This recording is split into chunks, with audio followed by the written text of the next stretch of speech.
Okay, kitty cat. I haven't tested anything out yet this morning, so I was running around trying to get all this set up. Do I need a light? No. Let's go. Let's keep it chill. All right. I want to start off with this. This is an idea I've had rolling around in my head for a while, and I feel like I had an insight and epiphany last night in my dreams. Things come to you in your dreams, which I feel like, Peterson says this a lot. I think this is I don't know if I got this idea from Peterson, but Peterson, I think he was talking about it in both the Brett and Heather conversation, and also maybe his one for Vakey talking about dreams. But I think it's very related. And I've been rewatching The Sandman on Netflix, which I love, and I love strong. But I had a little epiphany from the dream, so I'll bring that in too. But I want to start here with, and there was a touch point on it in Paul's video this morning, because he's playing more from the Jordan Hall, Peugeot, Vervaeke conversation, and they're talking about agape and the difference between Christianity and Buddhism and Zen Buddhism, and does God love you? And Vervaeke's pushing on that as like, why is that important to you? And he's saying, with your children, like your children, you don't love your children because they love you. That's a transactional thing. And he's talking about agape, this kenotic outpouring. So, shalom. Good to see you, Chezi. Chris, what up? Mo. So I want to start with this. Chezi, this is one of the pieces that you were telling me about. So I want to just bring it in and share the screen because I don't know it as well as you. So I'm just going to read it. But one of the pieces of my mosaic I'm going to lay out is this story of the 10 martyrs. Let's see. We working here? Yeah. So zoomy. Can we zoom? Zoom in. All right. So it's in this poem, which I will not try to pronounce because I don't even claim to be able to pronounce Hebrew at all. So this is the story of these 10 rabbis. So the Roman Emperor Hadrian decides to martyr 10 rabbis as punishment for the 10 brothers listed in the Torah who sold their brother Joseph to ancient Egypt. He justifies this by saying that the penalty for this was death. Though the crime took place almost 2,000 years earlier and Jewish law does not allow for the descendants of sinners to be punished, the Roman commander goes ahead with the executions because he says there are, quote, none like you, 10, who are capable of rectifying the crime. The poem lists the first two to be executed. No. Shimon ben Gamliel and Rabbi Yishmael. Whatever. You read here. I'll try just for fun. Yishmael ben Elisha Han Kohen Gadol. So Gamaliel was beheaded while Yishmael grieved, weeping over his severed head. And the Roman ruler's daughter coveted Rabbi Yishmael for his physical beauty. When she was told that he would have to be executed as well, she asked that the skin of his head be flayed while he was alive, so she could stuff the skin and look at his face. That's terrible. When the servants began to strip away the skin of the forehead where the phylactery is placed, Yishmael cried aloud and died. Next to die was Rabbi Akiva, whose skin was raked with iron combs. Despite the pain consuming him, he was still able to proclaim God's providence in the world by rectifying the Shema, drawing out the final Echad, 1. The next sage martyred was Rabbi Hanana ben Tetradion, who was wrapped in a Torah scroll and burned alive. Wet sponges of wool were placed on his chest to ensure that he would not die quickly. When he was being burnt, he told his students that he could see the sacred letters of the Torah flying up to heaven. In the poem, the remaining martyrs listed are Hutzpah the interpreter, Alaza ben Shamua, whatever. I'm going to not read them, sorry. So they're here. And I guess, so one thing that Chezi was telling me about this, and I forget the exact place in the story. I've asked him about it like 10 times, so sorry, Chezi, that I'm not remembering the details well. But there's a point in the, I think it's when it's raking with the combs, if I remember right. But when there are angels in heaven that are seeking to run in and stop the things that are going on, and God commands them silence, essentially because he wants to see how these rabbis are going to react in the moment. He's interested into seeing what they will do, for what they will choose, right? Uh, and this is pointing at part of the Mosaic. So that's one of them. And another thing that I want to bring in, another piece, is the book East of Eden, which is one of the books that I would say, I mean, I don't think it's too strong to say that it changed my life, but it also, something happened to me in reading that book that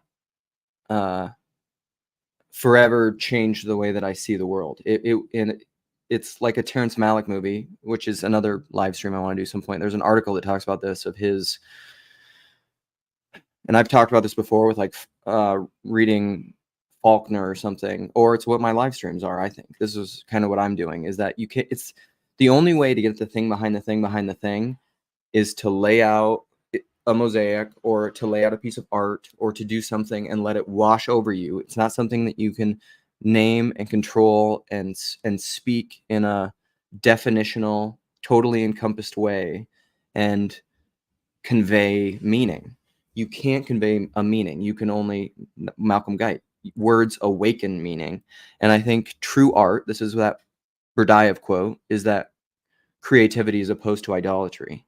You can try to transactionally convey mammonistic words, and that's idolatry, but true art, it just flows over you. And so when I was reading East of Eden, that happened. Something happened to me where I was changed. I was altered. And I can't tell you what that was. I just know that it happened. And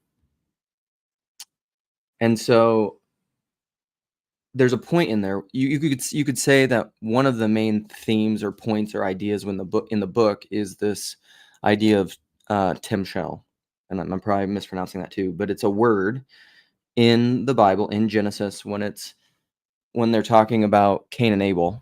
And this is, big Jordan Peterson thing. Jordan, if you're out there watching, here you go, Cain and Abel. This is for you, buddy. That there's, Cain kills Abel, and then God comes to him and says, why are you hiding? And where's your brother? And am I my brother's keeper? All that. And he says, sin is crouching at the door and its desire is for you, but you must fight against it, or whatever. But the Hebrew word there, I think I'm remembering this right, is Timshel. And a lot of the book is about this ongoing dialogue with, I forget the characters even in the book, but there's a bunch of rabbis, there's a bunch of Jewish thinkers, and it's maybe, I feel like it's some business friend, like some general store friend of Samuel, who's my favorite character in the Bible, or in the Bible, in East of Eden. God, I love that dude. I've hardly ever related to someone in a piece of art as much as that dude, or loved someone that much. Like, isn't that crazy? Like, I love this guy, this fictional character in this book. And but so this word, they're saying, what does it mean? What does it mean? What does it mean? And they finally settle on the translation that he mayest. And can and may, there's a distinction there if you're using grammar properly in English. But may is like it's choice. You need to see, and it's akin to God with angel silence. I want to see what they're going to do, what they mayest. It's the same thing, I think. And then the other piece I want to bring in is trolley cars. So my son has been taking this ethics class, and so trolley car problems come up, and so he's asking me these trolley car problems, and I mean, I know what these things are. I've thought about them, but it just dawned on me to a new level when he was asking me these things. So the classic one, and the one that he gives me, is you're in a trolley car, it's going down the hill, you have a lever that you can choose to engage or to not engage. And if you're just keep it on the same track, you're going to kill 5 people. There's 5 people on the track. You can't the point of the trolley car problem is you can't alter it. You can't like bring in some other information or other choice or other thing, because the point is the moral and ethical conundrum between 2 choices. And so if you pull the lever, you go onto another track, there's a track switch, and and there's 2 people. So you do nothing, you choose to do nothing, which is a choice. Not doing something is a choice. Passivity is a choice. You say, well, I want to remove myself from the problem. You can't. That's the trolley car problem. It reminds me of, like, the parable of the man who's stranded on the deserted island, and he's just like, I praise, I'm waiting for God to save me. And then a boat comes by and he's like, nope, I'm waiting for God. Helicopter comes by, no, I'm waiting for God, and they ends up dying, goes to heaven. He's also where why didn't you save me? He's like, I sent a boat, I sent a helicopter. Not choosing is a choice, so that's a trolley car conundrum. And that again, he mayest, what are you going to do? That's the point of it. You have to choose. You can't opt out. You have to choose. You have to make a choice. And I think what's going on in mankind and in creation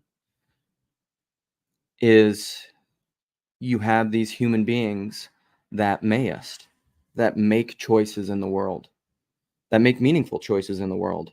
And I think part of what is going on in creation is God wants to see what that's all about. What is it like for people who make choices that have meaningful consequences, and what does that mean for them? What does it look like? Because angels don't, well, classically, I think angels don't really choose in this way. I mean, I guess you could talk about the fall and that choice, but that's kind of another big discussion. So the other thing I want to bring in with this, and the main point I want to make, and then I think I'm going to open this up because that's I want to keep it relatively brief, is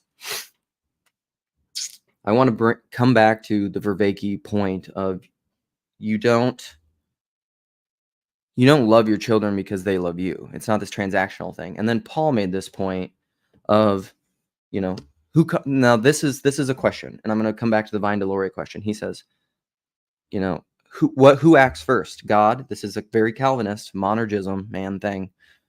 And this gets at that Vine Deloria quote. Who acts first? Is it God or man? And I think that's the wrong question, because again, it's, should I bring it up? The Vine Deloria quote from Graham Pardon's lecture at the thing. I'm going to pull it up because I don't remember it. I haven't committed it to memory. Let's get there. Graham, where you at? Graham, look at there, Graham, your little beautiful face. Because this is where I made the comment. All right. By the way, Graham, I'll probably text you this, but I don't think I'm going to be able to hang out with you Saturday because there's life. I have too much stuff going on. We have to fly out to Olympia again to hang out because even though we live in the same city, good luck. All right. So this is one of his quotes, one of the 2 quotes from his, there's probably more than this, but 2 that he started off with his speech at Northwestuary, Encountering Face to Face, that I thought was profound. So this is from the book God Has Read, A Native View of Religion by Vine Deloria Jr. And he said, if time becomes our primary consideration, we never seem to arrive at the reality of our existence in places. That's it. That's the thing. And he says, but instead are always directed to experiential interpretations rather than to the experiences themselves. A lot of this has to do with Jordan Peterson was talking about narrative too, in the postmodern critique that Peterson often talks about. And if we limit ourselves to the primary consideration of time, we never seem to arrive at the reality, what really is, of our existence in places.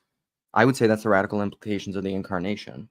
But if you're primarily thinking in terms of time, this is also related to Stephen. I know Stephen's in here, D20, and his conversation that he had with Christian Baxter, and it's also related to what Jordan is talking about in that conversation of quantum states. God has to love all the quantum Johns, irregardless of time, that exist in places, because who you are is and is not who you are at any one place in time. It is kind of the quantum outside of time. That's what quantum is. Or you could think of like before the Big Bang, whatever that is some sort of quantum state, because there's no space. So time doesn't exist. Time without space, there is no time. So this is Einstein and relativity. So but this is very important for becoming again like a little child in Douglas Harding's evolution of the further up and further in progression of what it means to be a human being: child, infant, child, adult, seer. And adult is more I guess the child is more like where you're going through individuation. The adult is like divided man, essentially, where you are disconnected from yourself. You're living these two lives, and the reintegration, the coming back to your child self, but as a mature person, wise as serpent, innocent as doves, is the seer. And the seer is probably the quantum, it's some degree, it's the iconic vision, which is the quantum you present in time. But it's the thing that sees outside of that is able to not comprehend, but apprehend the truth outside the truth that you currently apprehend. And that's that Lilith quote that I love so much. I'm always talking about. I'm sorry I can't explain the thing to you. I but barely apprehend it myself. So that Vine Delory quote is very, very important. Okay, so this gets to my dream realization epiphany thing. And it's related to DBT stuff. And it's related to the lived reality. And it's so back to you don't love your children because they love you. And which comes first? This is what I would ask. So I want to distinguish between suffering and pain, right? Pain is inevitable. Pain is part of life. Pain is part of transformation, becoming. You can't avoid pain. Arguably, you can avoid suffering if suffering is understood as the resistance to pain. Because then you're fighting reality. You're fighting what is. If you are in pain, that's just reality. That's your existence in places. Suffering is to deny that experience and to live in a no place, which is what suffering is. It's to deny reality rather than to radically accept it. So what comes first? This is the question that I had when I woke up in the middle of the night. What comes first? Your choice to radically accept pain or radically accepting your pain? Do you choose to do that? Well, no, you don't. And this is kind of the question of like, do we choose God or does God choose us? Yes. Do your children love you as a response to your love? Okay, how to say this? Like, you have to radically accept where you are in reality before you can change anything, before you can do anything. That acceptance. But do you choose that acceptance? Or is it just given to you as a gift? That's almost the best way to think about it, because a gift is to radically accept the pain of being. So there's a giver of that gift, the thrownness of being, but your radical acceptance of that, is that a choice? Is that beholden to your will? Well, no, your will and your ego is completely wants to fight pain with everything that it has. Who wants to be in pain? Nobody. But the reality is you are in pain and you're going to be in pain. Living with other people in an embodied world is to be in pain. And this is maybe kind of the Buddhist, maybe this is a caricature, I'm no expert, but like the idea is to transcend suffering. To get beyond pain, or like the world where there is no pain. But that's just to accept things. You could almost say that's like not my will, but your will, to get to that place. And there is probably a place of voluntary. See, this is the thing, is voluntary acceptance of that reality Is that a choice? I don't know. Choice is not exactly right. It's a submission. It's an acquiescence. It's the response to that. What you then do with that, what you may do as a response to that pain, is then much more in the realm of the will and how you respond to that. Do you reject it? Do you fight it? Or do you weigh it? Do you cut against the grain, or do you go with the flow? And I think that is much more of a conscious willed thing. And that's everything. That's everything in life. Are you are you kicking at the goads, or do you just accept reality for what it is and then respond accordingly in humility? That's, I think, the Christian call of accepting suffering, and the Marian and kind of Jesus response of not my will, but your will, and praying in the garden, and, if it be your will, take this cup from me, but not my will, but your will. All right. I think that's all I have to say. And then I'll look at some comments. Okay, here's the thing. Before I'm going to put the thing in here, and then I'll probably post, or I'll pin it to my channel. And I want people to come in and chat. Here we go. Papa Luke is going to lay out some ground rules for engagement on my live streams. So like I said this to Nate privately, but like even if Nate comes in here, I'm going to be the only one that brings up comments. If we get caught on some rabbit trails where we want to go into some specific conversations, we're going to stay on topic. We're not going to go all over the place because it gets too chaotic. And so I will probably administrate that in ways that I see fit. So I will direct people, and I will maybe cut some people off. Okay, here's the thing. And this is where, if you come in here, this is something I'm going to be a little bit more strict about. We're not going to talk over each other. It'll probably be like a 3 strikes thing, which I will maybe make explicit, but maybe not. If you continually are speaking over someone else,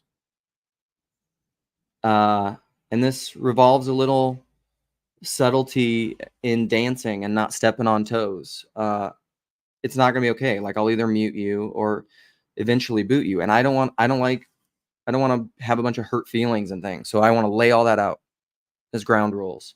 And sometimes it's hard. Like, this is my boy Nate. If like Nate comes up, Nate's a great example of this.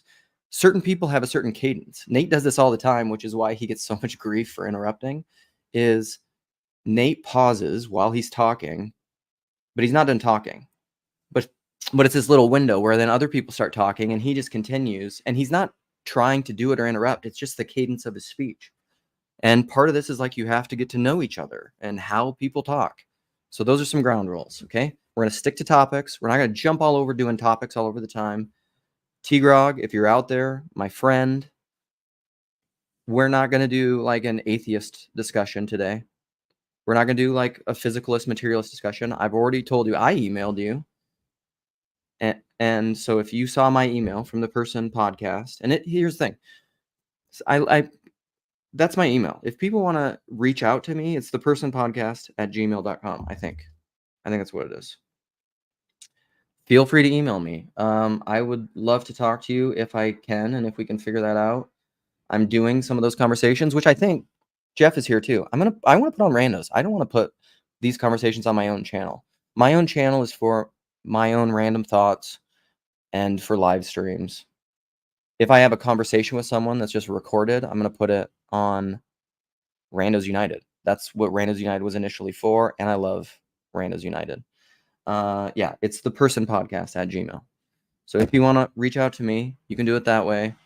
Life is busy. I don't check it all the time, but and I'm not going to engage. Here's another rule. I'm not going to engage in a back and forth email conversation with anyone.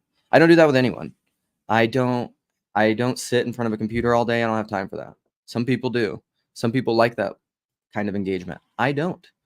If we become close enough, you can have my phone number. We can have phone calls.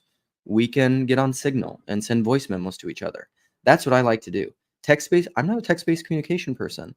I am recovering the despirited word of oral, audible, face-to-face via technology communication in a way that's different than like a visual-centric Gutenberg Galaxy text-based despirited breath conversation. But Christ plays an antichrist. I love Samuel. I've been changed by books. That's not a universal proclamation against books. Okay.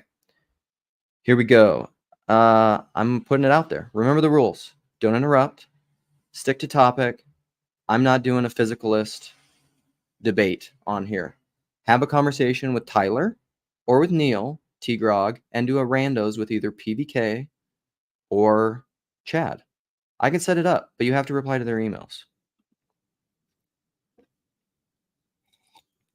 Okay, there it goes. I'm going to pin it to my channel.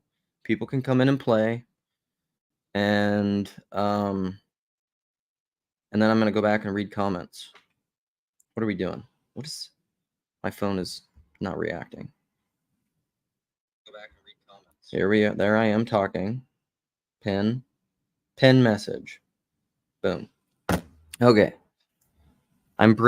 Paul says I am breaking the no man is above the rules rule. I'm a non-dualist. Okay? I'm a living paradigm breaker.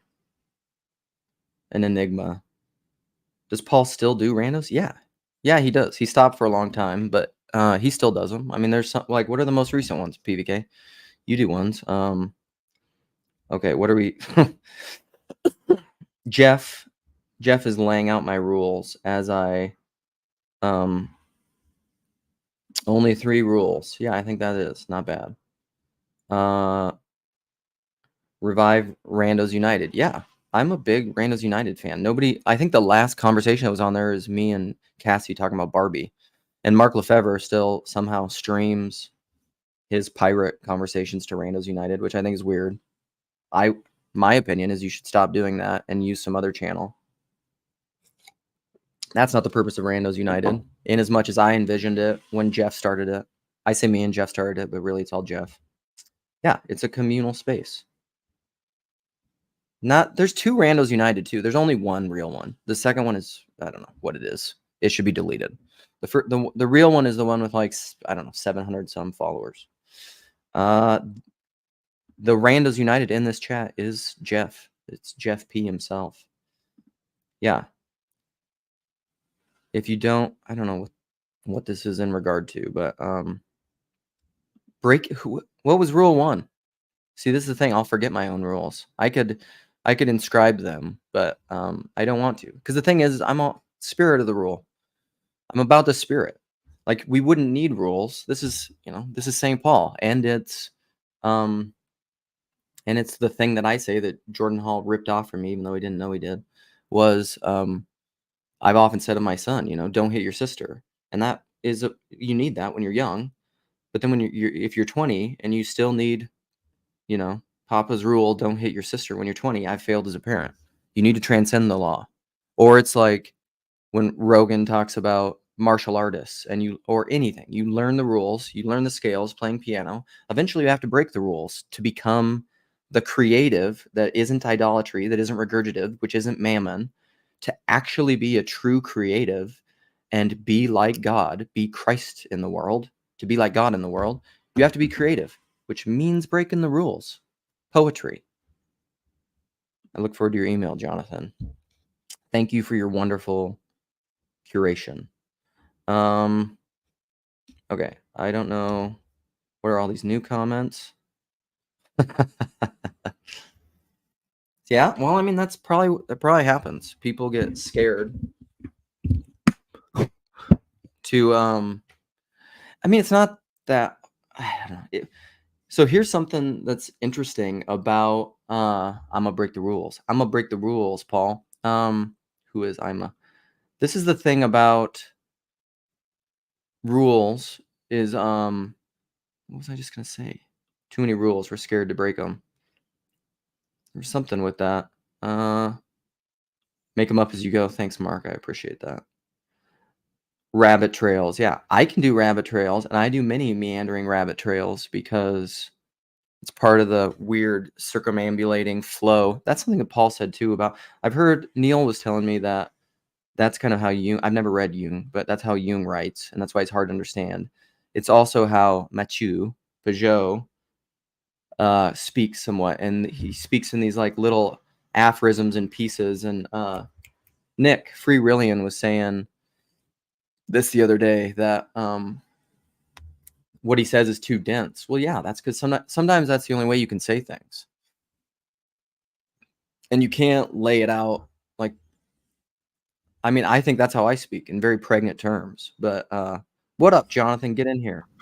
Hello. What up, boy? And I will keep looking at comments. What's on your mind, my friend? Nothing in particular. Just enjoying. I was putting my laundry in the machine, and I was listening to you talk, enjoying what you're Nice. saying. Cool. Yeah, Man, how you been? We haven't talked in a long time. How you been? Yeah, I've been all right. Here we go. Yeah, Jonathan, bring in the true personalist aspect of the TLC, the relationship first aspect. I've been all right. Life is very abundant. I've been learning things that I knew but I didn't know to the level that I should know. I didn't know them as I am known, I suppose. When it comes to, parenting 3 teenage kids, all those little things, parents like to do this for anybody that has kids, but like before you have kids, parents who have kids like to tell you about what it's like to have a baby. And then you have babies, and then people tell you what it's like to have toddlers, and then you have toddlers, and people are like, wait till they're teenagers, like all of those things. But what everybody says about teenagers is true. It's legit. Mm-hmm. They're difficult. The process of individuation is a painful one. It's painful for everybody. Yeah, and you can fight that, or you can radically accept it. And I think in order to be a good parent, you have to radically accept it. Mm-hmm. Yeah, I don't have any experience in this regard, but I can definitely imagine that, like it's especially difficult nowadays, with all the, like we live in such a radically different time. It's probably cliche to say, but it's like kids these days, they're crazy. It's like, yeah. Anything in particular that like you've been learning, or like, I don't know. One thing, you also went to the estuary. That's pretty wild. You went to the conference, both of y'all. Pretty exciting. Yeah, I haven't talked about my experience. I mean, a little bit of it up there, but there's a lot of people. So if anyone is watching who I got to meet there, who I'd never met before either, there's a lot of people I met that I knew in text that I don't even want to name because, it's just crazy. Well, I'll name some. I don't care. Anthony, I met there. I'd already met Alan, so he doesn't count. Marcus was there. All these it's so crazy to all these people you just see in comments, and you may or may not have seen them on camera, and then to see them in their whole body is wild. And there were people who I've never even seen in comments or in any degree of breaking the fourth wall who came up and introduced themselves to me, which was very nice. It's that weird phenomenon of just being like, I like your live streams or whatever, and you're famous. No, I mean, it's that micro celebrity thing that we talked about, but it's more one of the huge temptations and positive, there are no solutions, there are only trade-offs, and to be blessed is to be cursed as well. One of the pulls of the corner is that we can so easily have conversations about things that really matter to us, and we want to process them verbally with people that are high in openness, but also people who are somewhat contrarian. And so like this little place is just a whole lot of that. Yeah.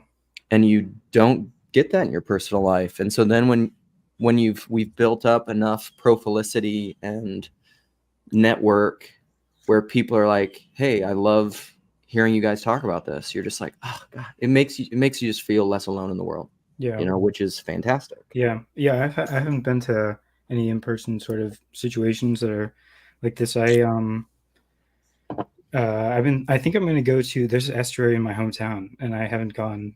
And dude, get there. What are you doing? I'm thinking about, I don't know, various reasons, but I think I should go, and I'm gonna go. I think this Sunday or this next Sunday. Um, yeah, because I can only imagine. This is like kind of my whole thing. If I can claim, I don't mean to claim it as my own, but it's like uh, that's what's.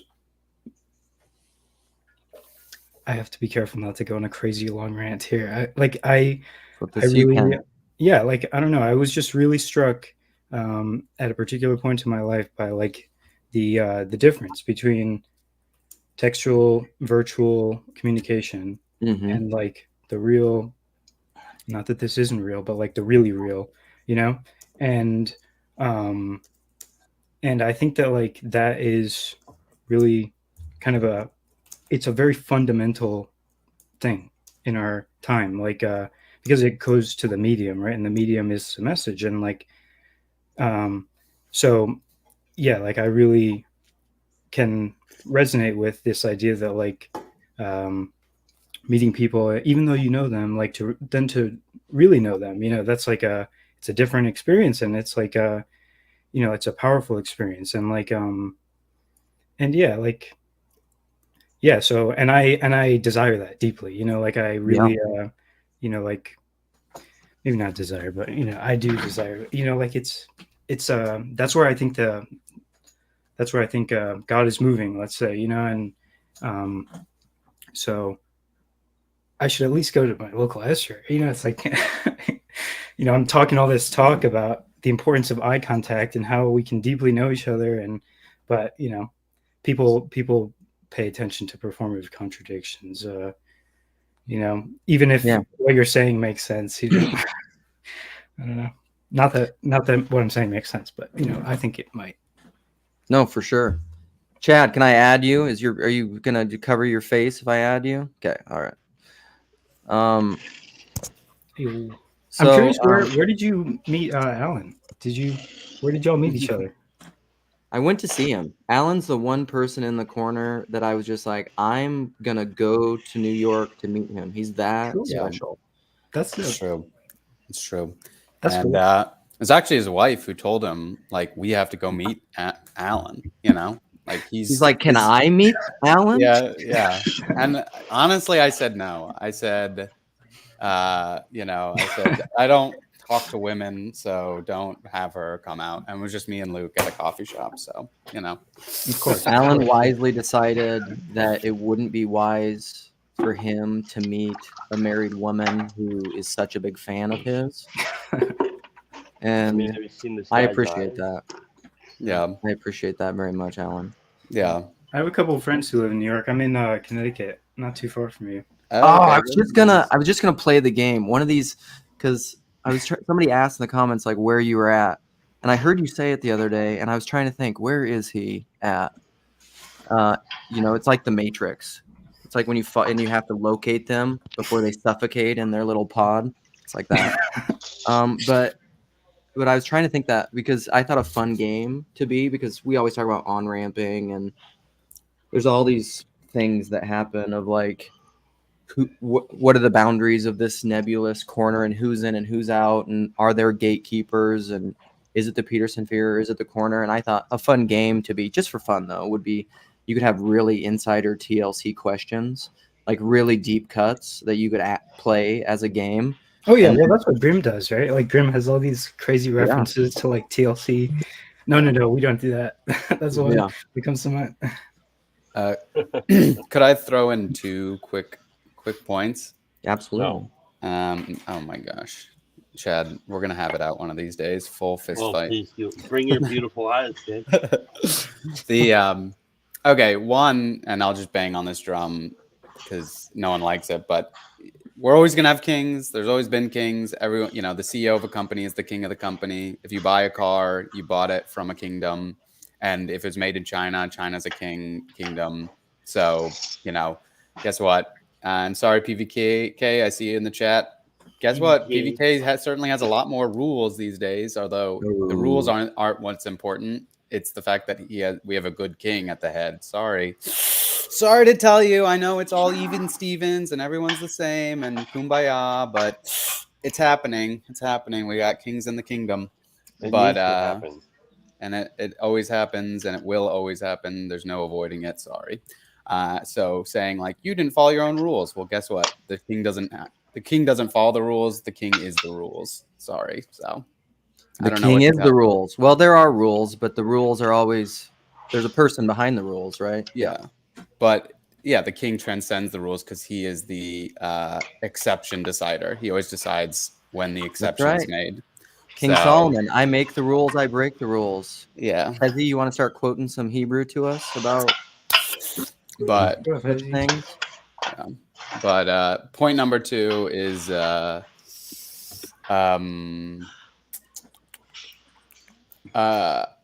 the trolley car problem. I guess this is just a random topic, but with the trolley car problem, it's such a like weak thing. It's such a weak topic, I think, ultimately for discussing ethics, and it's so easy to break it.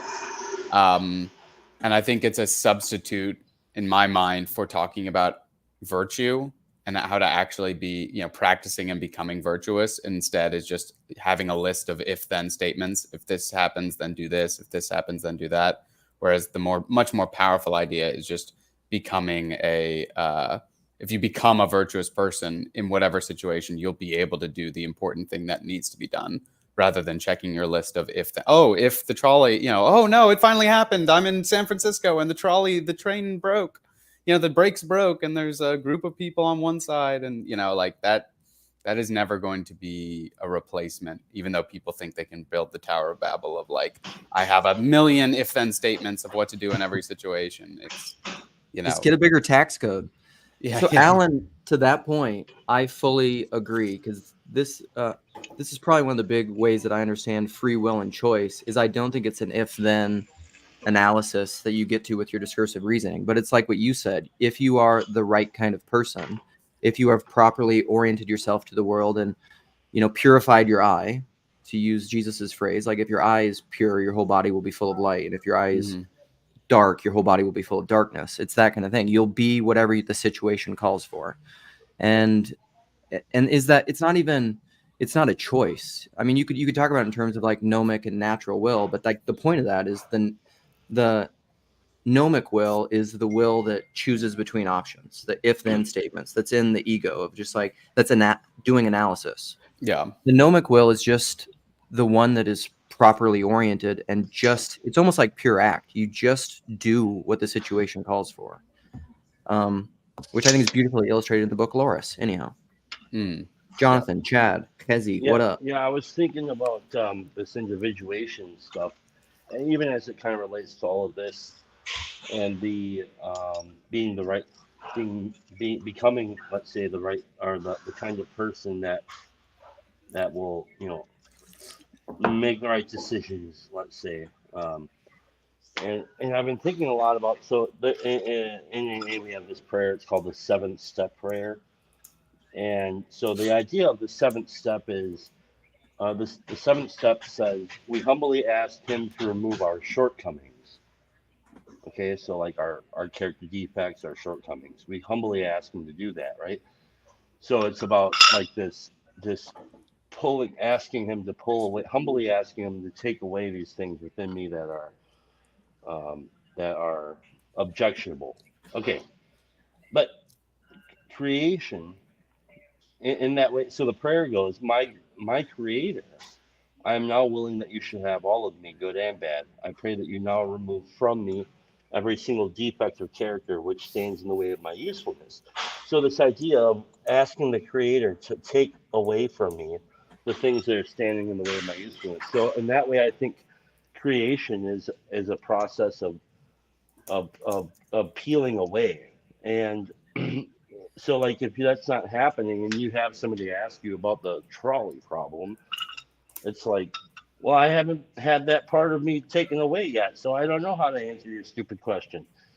So I don't know if any of this is making sense to you guys, but it makes sense to me. So I think creation is. I know it seems like it'd be more like this addition thing, like we're, like give me or build on to me or something. It's like, no, it's a carving away that which isn't God. And pass.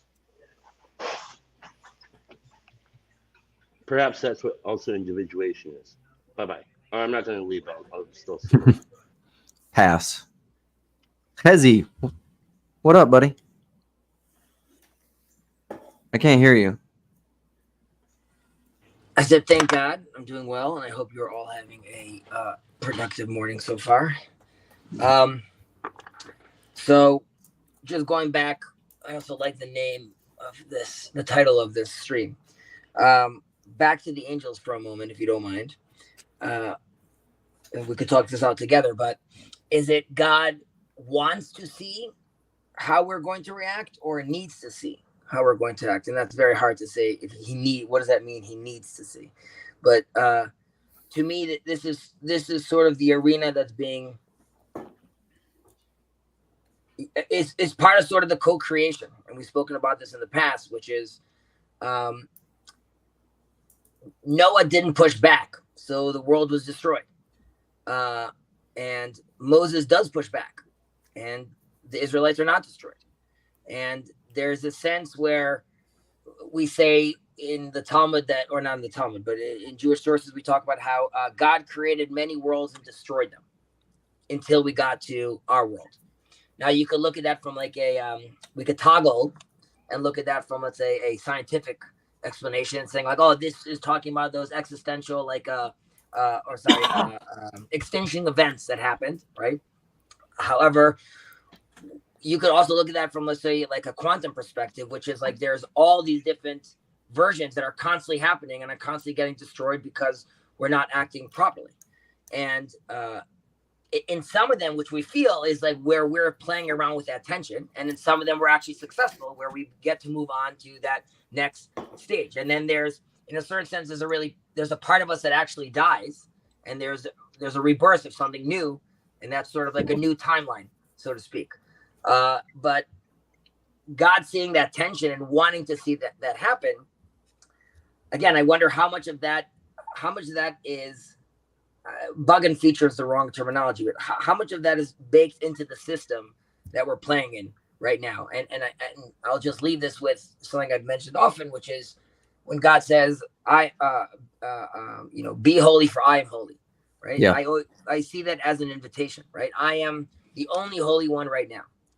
I don't want to be alone. I want to dance with you. So you need to up your game to be holy, so we could finally have a conversation together. But in that sense, the loneliness or like the needingness of us, it's not a need, there's a want, but it's almost as if there's a need for him to see us react in a certain way. And that's like what you were talking about, sort of sparked some thoughts on that. And I'm trying to play around with that idea right now. What does that mean? God needing us to do that? Or is he just waiting for us to do that? And that's sort of, if he just wants that for us, but like, it doesn't sort of matter whether we do it or not, I find that sort of problematic. But on the other hand, if he needs that from us, what does that mean? What does that mean that he needs? Yeah. Alex, Jess, what do you think about wants and needs? Is that the same thing with God? Because God is one? Well, there's a few things that you guys said that I found very interesting. And as far as having a need and a want, it changes based on the perception. And I'll give you an example of what I mean, and based on what I heard you guys, because you guys said some very good things that I think are profound, but the way I interpret it. But I've seen different situations differently just because of what I've learned. So what I thought I wanted has changed over the course of time, because I'm different than when I was in my early 20s. Because when I was in my early 20s, even though I thought I knew, I didn't know anything at all. And I crashed and burned many times. What I thought I wanted was really not healthy for me. And so now I can see the similar situation. And even though I'm the same person, my needs and wants and my desires are completely different, and what I yearned for in my youth, I no longer yearn for. Is like, actually, it's one of those things like, ooh, I know where that's going to go, and that's not going to end well. That's going to end with pain and suffering. And look, you mentioned pain, and I know earlier you in other streams you've been talking about DBT and the whole concept, and I know that's based from Buddhism, and I'll try to point it back in because try not to go on a tangent. When it comes to, so the Buddhists say that there's two aspects to pain, and one can't be avoided, and that's the actual physical pain, right?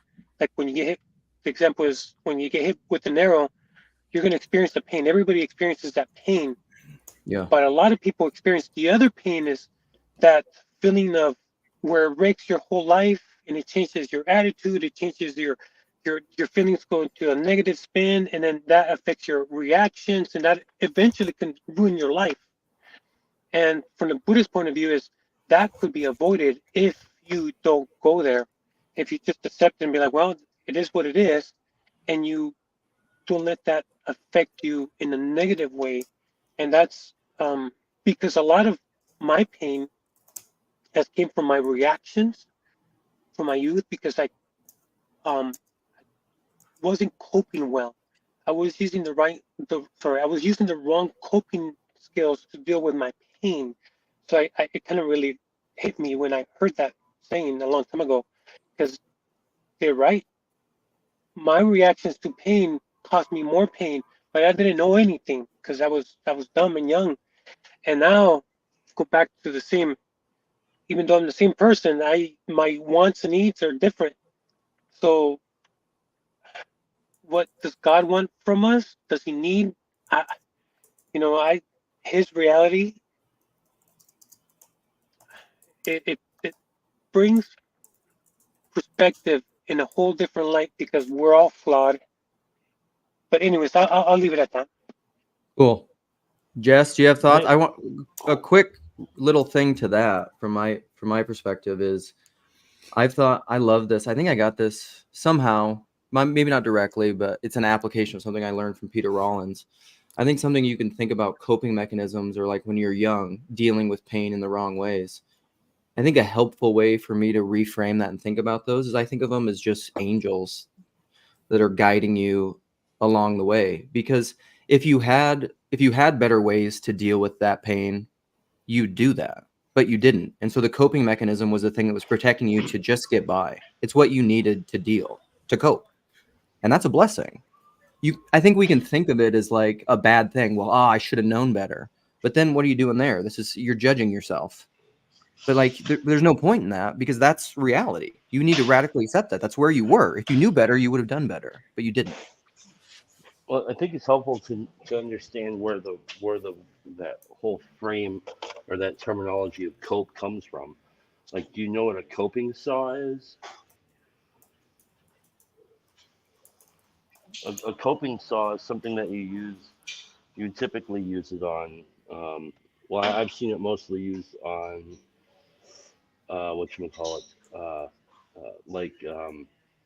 your wood base around your house. And so you use the coping saw to cut out areas so that they fit nicely up against like the other piece of wood base that you would have. So a coping saw is meant to cut out, and again, that kind of points to what I'm saying. We cut out so that it can become what it's supposed to be.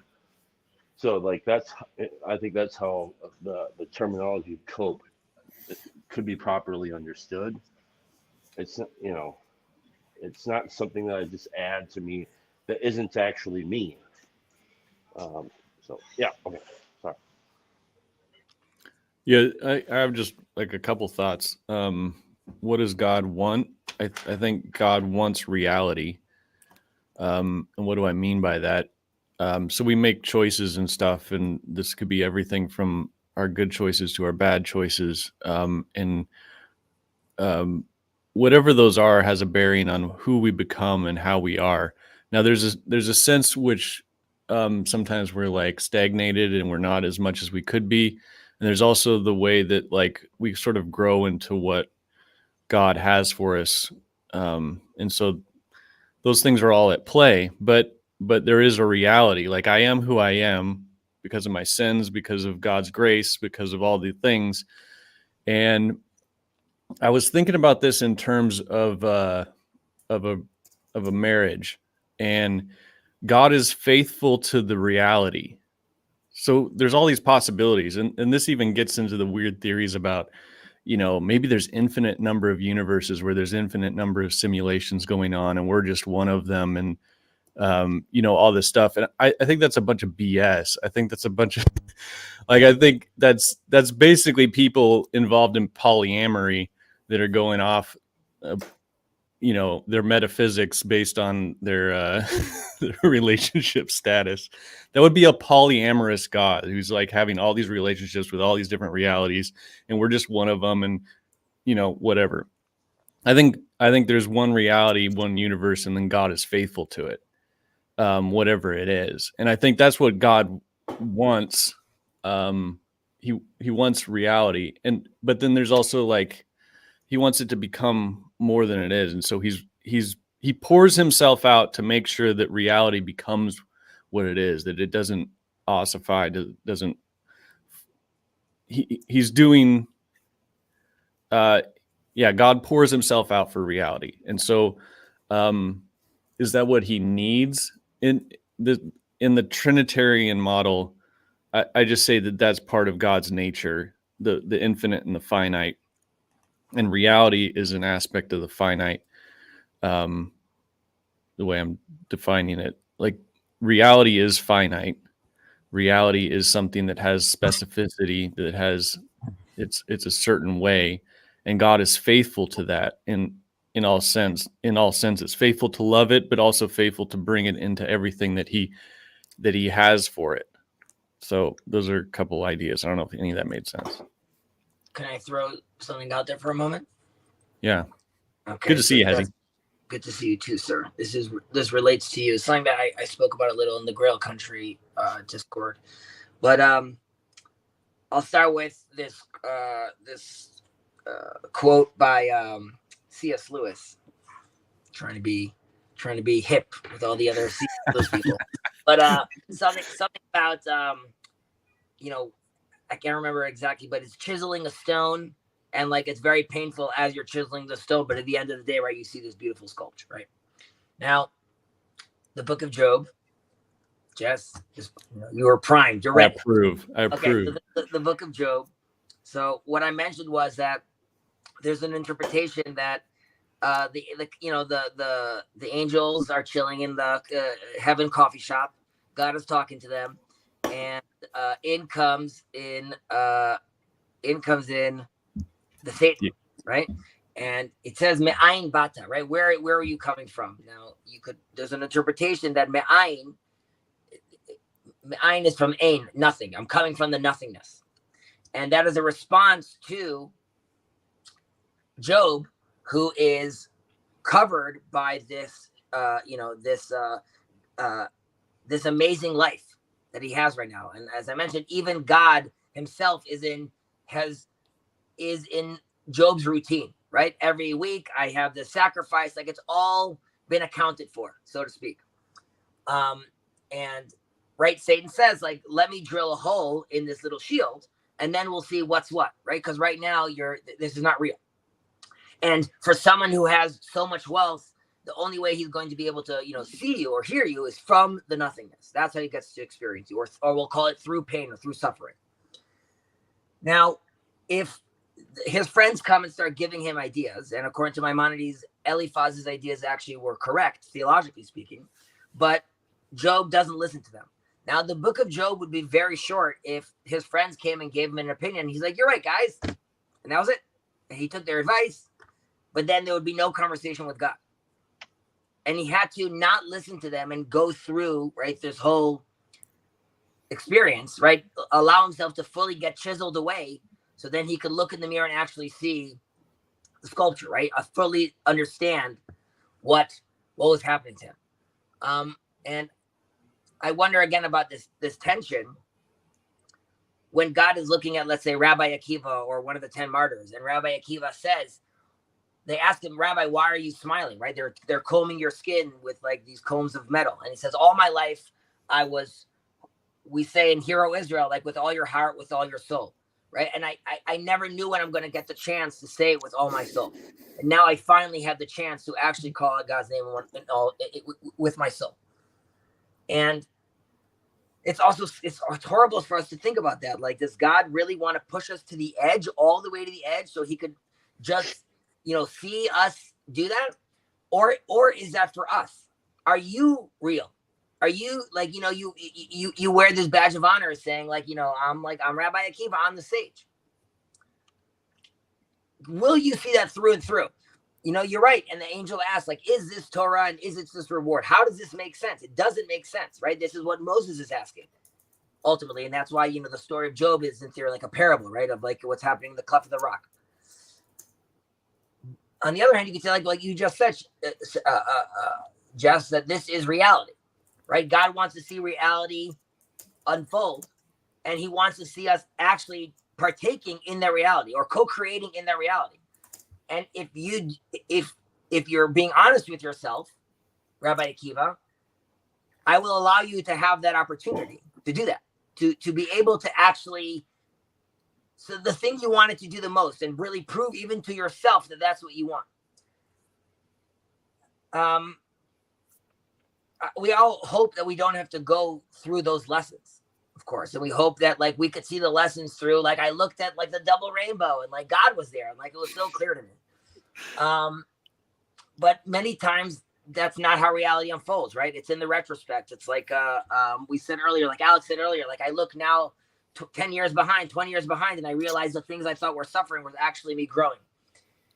And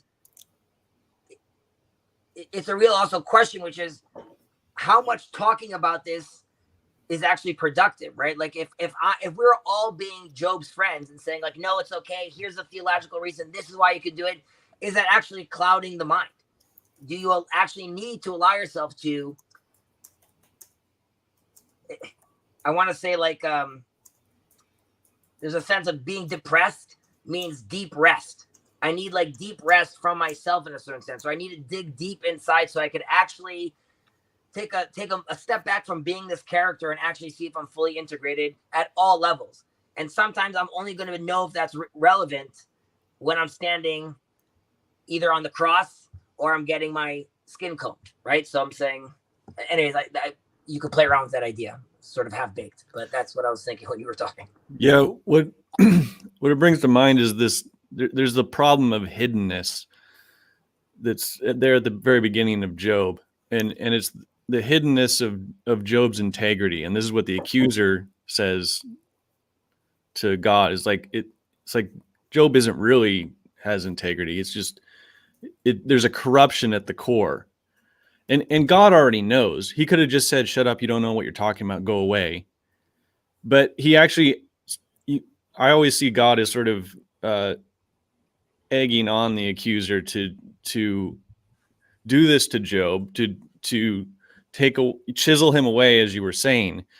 But for what purpose? There is a purpose for Job, but there's also the purpose is that God has to show everyone the truth of Job. And the friends have to see it as well as all the people. Because at the end, Job does the prayer for his friends when they bring the sacrifice. But then also everyone is gathered in the house of Job. It says everyone came to eat bread with him and comfort him. So everyone finally realized that Job had this integrity. But like God has to like break you open and then show you to the world in order for people to recognize that. And then so what is that's Job the righteous man. So it's kind of like the question of like, what is a righteous man for? Is a righteous man just there to just sort of grow in blessing and stature and favor and all that? Yes, I think so. But then also the righteous man, like the suffering servant in Isaiah, is one that is broken for us, so that we could see that what was hidden can be revealed. Yeah, and so I'm yeah, this is saying the problem with disagreeing with hiddenness. you. But in Job, it's double sided, because there's the hiddenness of Job's integrity, which we kind of get an inside scoop on. But then there's the hiddenness of what is God doing and what is his intentions, and is he actually good? And can we trust him? And that's hidden from us when we're going through something. So like the veil is there. We can't see through. We can't connect to God. And the question comes to mind, the hiddenness of God's goodness. Can we trust him? All that. And then God responds. You can almost see it as a mirror image of how Job responded. Job responded with a fiery defense of his own integrity towards his friends, and God responds with a fiery defense of his own integrity to Job. So, yeah. Okay, here's a synchronicity. I have to quote this because I'm obsessed lately. Middle Kids, they have a song called Bend, and it's excellent, but also it reminded me of what you just said, Jess, because it says, their chorus is, I'm one bend away from a break. I'm one step away from the precipice of crazy. I'm holding all the pieces in place, but maybe you've got to break me to see what I'm made of. Man, they're so awesome, by the way. Which also reminds me, everyone should listen to,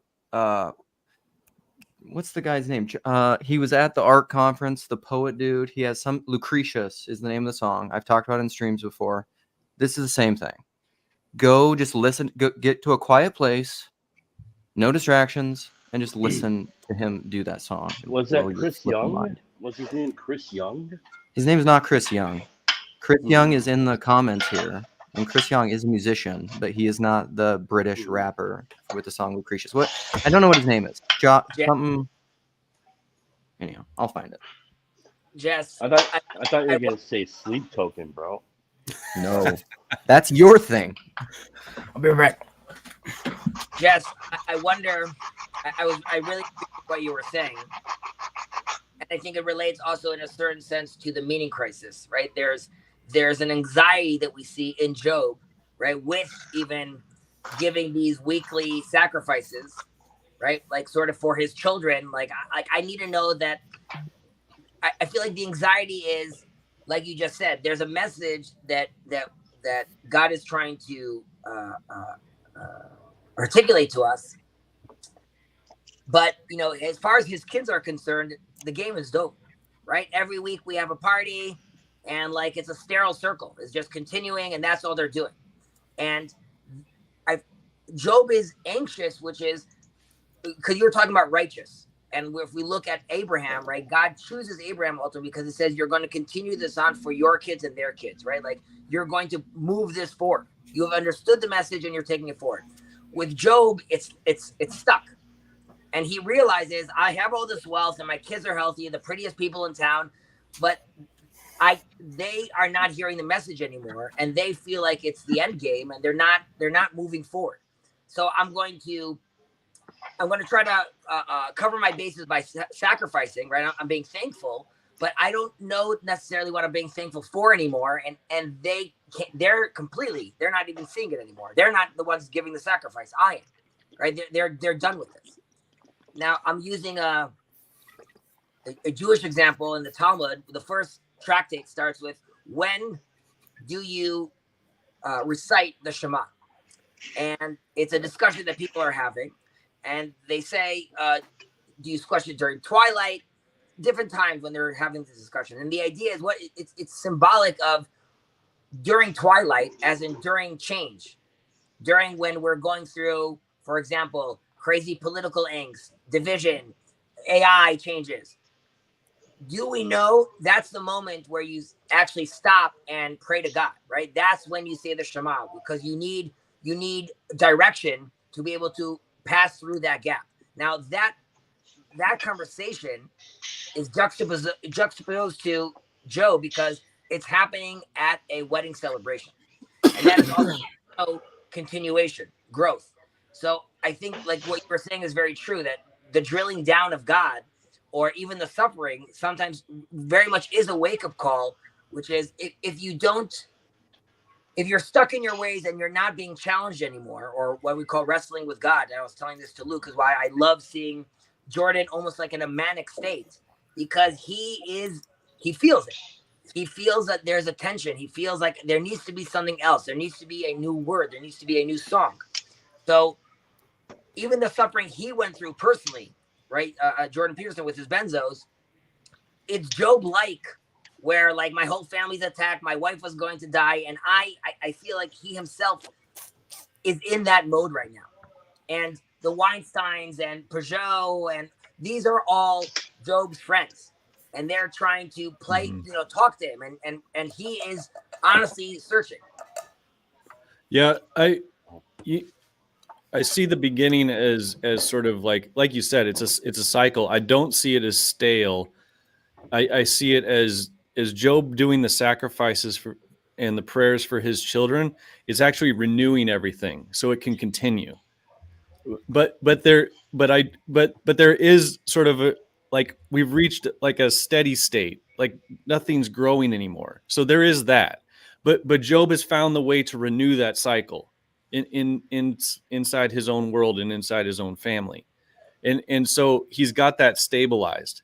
Now, what happens with the death of his children and all the disasters and everything else, that whole process, he ends up doing for the friends. The friends bring the sacrifice and he offers the prayer.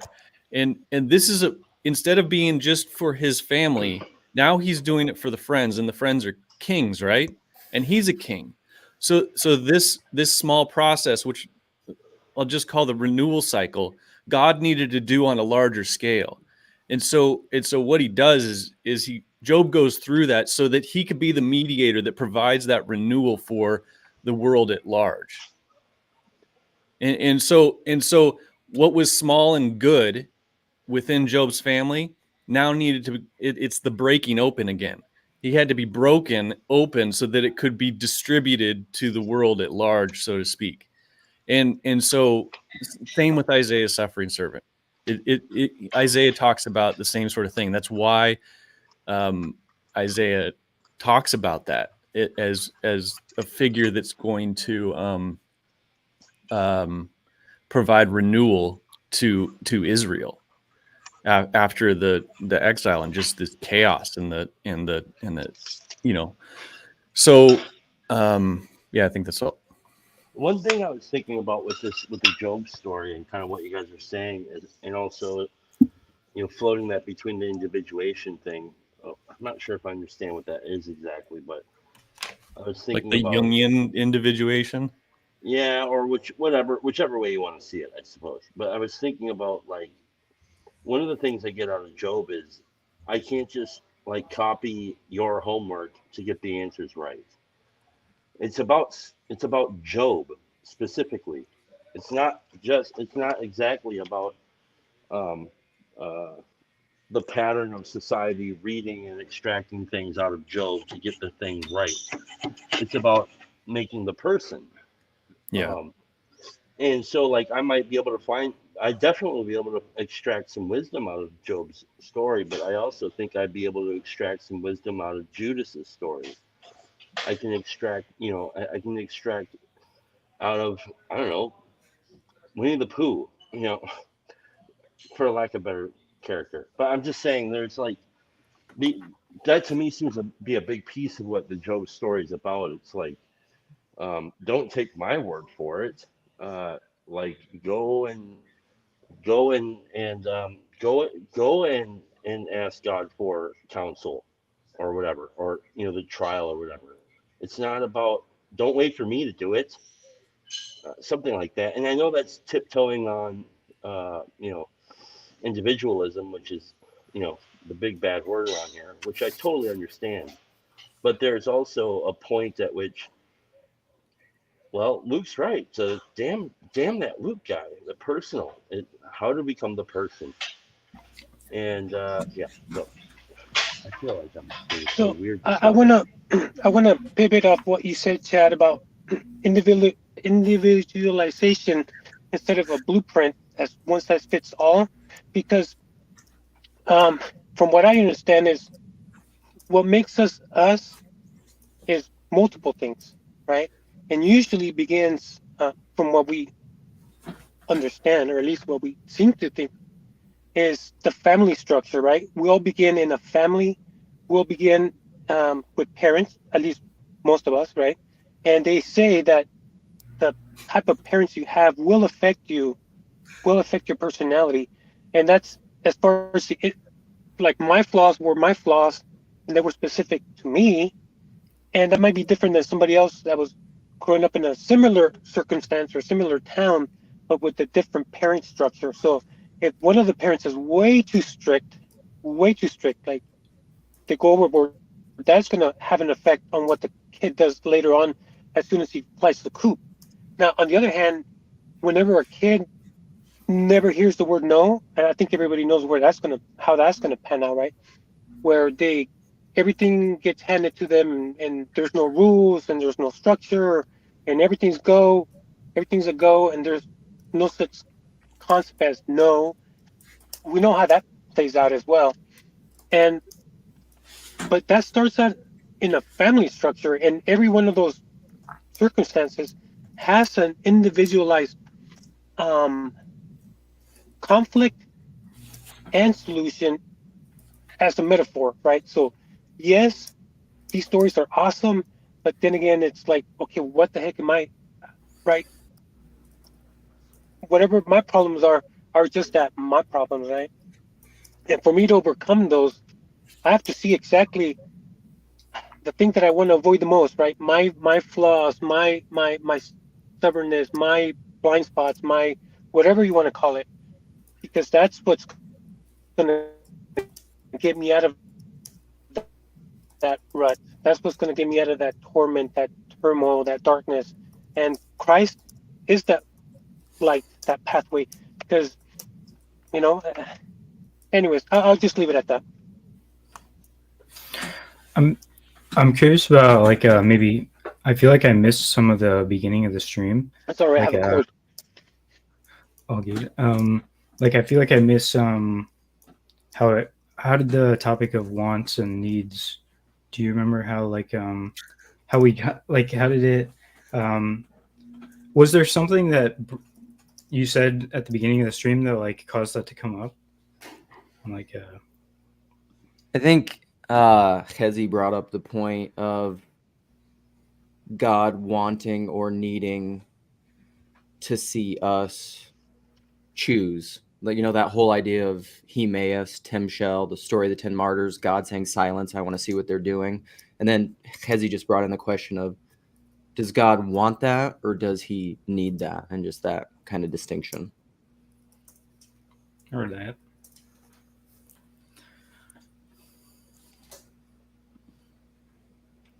Why are you wondering? I was just having trouble following a little bit. I also stepped away for a sec. But trying to connect it. I feel like there was a thread that I was just losing. Yeah. What's kind of the, if maybe, I don't know, I'm trying to do the synthesize. The synthesizing condensation, recursivity thing now. So what would, after everything that's been said, how do we, what's kind of is there anything that's tapping in terms of the conclusion or obviously we can never fully come to a definitive conclusion, but I can give you some definitive conclusions. Are we co-creators or not? Right? Is the invitation, if we're co-creators, then there's a need. Again, the word need is a limited word, but you go back to this example of, you could look at the difference between the Greeks gaining intelligence through wings and the Jews getting gifted wings by God, or eagles, wings of eagles, or let's say a difference between Islam and Judaism with regards to naming the animals or being given the names of the animals. Am I stealing fire like Prometheus, or is God giving me 2 stones to light the fire? Right. So is this something that is there a challenge, and God is removed and I'm doing my best to try to figure out, emerge from the Libris and try to understand, like Icarus, what's behind the sun? or is it an invitation to do this together with me, where you don't have to worry about flying too high? You just have to make sure that your wings are made out of the proper material. And this, I guess, again, if you're asking for not a conclusion, but to focus it a little, are we co-creating with him? Are we doing this with him? Is this part of the game? Or don't do, all will be saved. It's all good. I kind of think about it as like I want to respond to Hezi. All right. I think Jeff and you both have things to say. Who wants to go first? Go ahead, Alex. So I want to respond to Hezi as far as being co-creators. So, I mean, how can we not be co-creators? Because let me put it this way: 120 years ago, none of us were here, right? So whatever the world was, whatever the philosophy was, whatever the ideas, those that were, that's from previous generations. And we have, those of us that have kids, we know that they are the future. And 120 years from now, we are no longer going to be here. But when we pass away, our kids are the ones that take over. So whatever it is that we're passing along, for good or bad, affects the world. So in a way, we are co-creating because we affect the world directly or indirectly, from ourselves and future generations via our kids and how they turn out based on what we shared with them and taught them. That's my. That helped me remember something real quick. I think it was, we were talking about like the rules as well, and like creating rules, and whether or not like we, are the rules given, or do we, like, what does God want? I feel like that connects in some way, because I feel like maybe this spawned out of you giving your talking about the rules for your stream, right? Mm-hmm. I'm not sure if that was a connection, but yeah.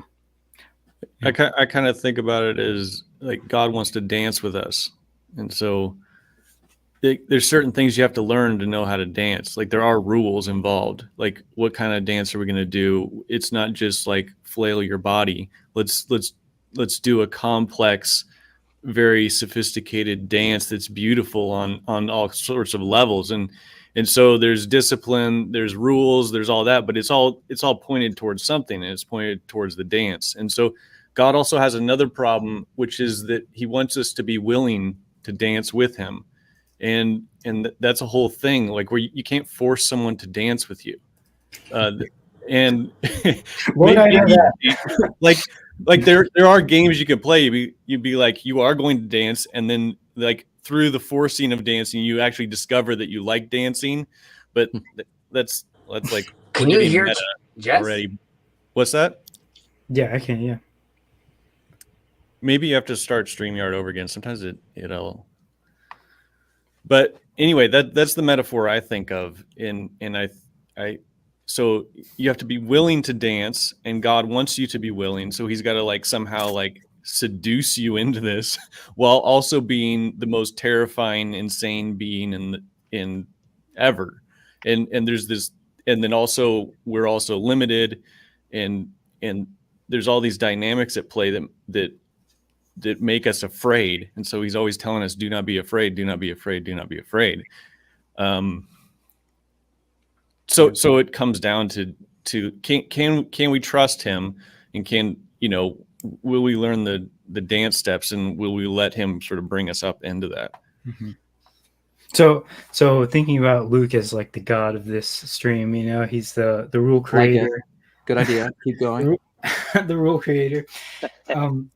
Kind of, like very loose analogy, of course, like thinking where it's not that, let's say God has rules for this stream, and Luke is trying to like be like stay on track with those rules. So when he presents rules and he's like, these are the rules of my church, stream, I meant to say, then like those rules, we recognize that they're just kind of trying to keep us in tune with the dance. So it's not like we have to obsess about the rules.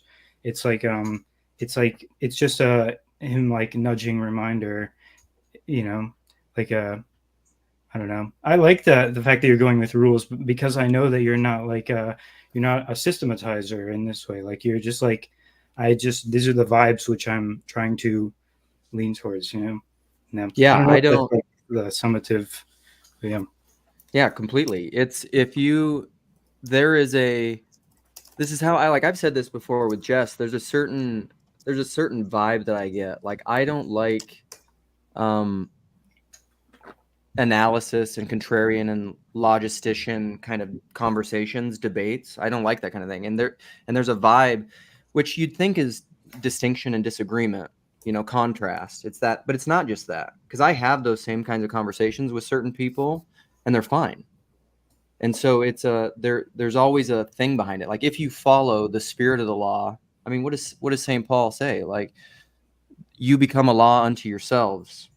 yeah, Like if you obey the law without the law, it's fine. You don't need the law then. yeah, Romans. Yeah, it's like the law is supposed to tune you. Like you're a type of instrument, and you're supposed to resonate at a certain. You're supposed to resonate like a trumpet resonates, and that's what gives it the sound of a trumpet and enables someone to play it.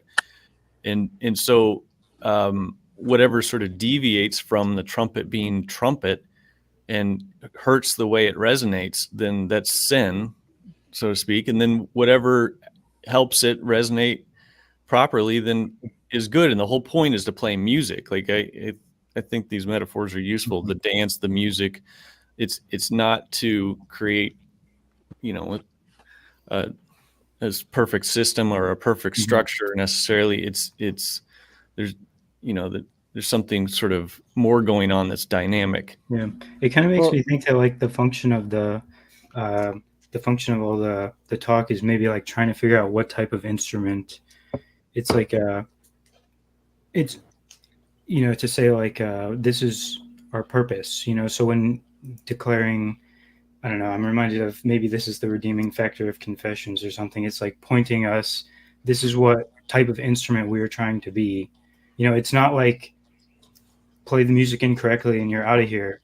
It's like, this is what we're trying to do, and it's all right if you don't get it perfect. It's like, Yeah, that would be exactly, that would be fine. But then you'd be holding confessions iconically where they're a law, which it doesn't matter. The point isn't the confession. The point is what the confession is getting you to do. And so that is fine if you hold confessions that way. But my problem with confessionalism is that it becomes this systematized thing that then leads to exclusion and divorce, which is the opposite of what it was meant to do, which was to bring unity and inclusion. It's become the machine. The thing I'll add though, because I think enough sort of eschatological way, I agree with you, Luke. I just think that rules and laws allow us to continue to play the game long enough that we can actually get to that place. Whereas like if you are like at a dance hall and the bands can't agree what kind of music's getting played and the dancers can't agree what kind of style of dance, eventually that's not a dance hall. That's just an empty room where everyone just leaves and says like, this sucks. And so you're actually moving further away. So having the like, this band is up first and we're going to do line dancing and and then the polka band is going to come up and then the rock band, and like, having those rules, or even separating and saying like, this is the room where we do polka on Monday nights and Tuesday nights is rock, and and separating. Actually, you could say like, well, that's not how it's, what is the Jesus with the divorce? Like, Moses gave you a certificate of divorce because of the hardness of your hearts. Exactly. Which is like, okay, but it's like, in the eschaton, like in the final state, we won't have that. There won't be a certificate of divorce, but like sometimes you need that right now. For sure. That's what I'm pointing to. I'm talking about like quantum mankind and urging us toward that. Whereas like confessions, I think of confessions the exact same way as I was talking about coping mechanisms before. Well, they're angels. That's fine. I mean, this makes me think about the sacrifices, right? Which become very systematized. And ultimately the prophet comes and says, God doesn't need your sacrifices, right? Like if that's what you think it is, then you're off script at that point. Yeah. And ultimately, this is what Korach and his crew are challenging Moses about, right? They're like, aren't we all like, why do we need these hierarchies and rules? We're all holy. Recently, we just saw there were people prophesying in the encampment. So why are we? What's this like? The Levites and the priests are somewhat. Now there's this hierarchy.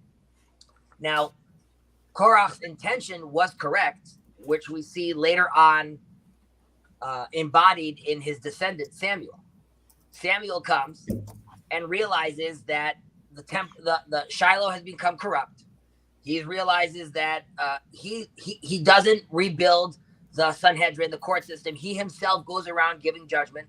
He brings sacrifices. He doesn't take the ark and move it to somewhere else. He flattens the hierarchy. And a prophet specifically has the authority to change the law, because we need that wiggle room. At some point, there needs to be a release. So the law is necessary for the collective. On the individual level, yes, like you just said,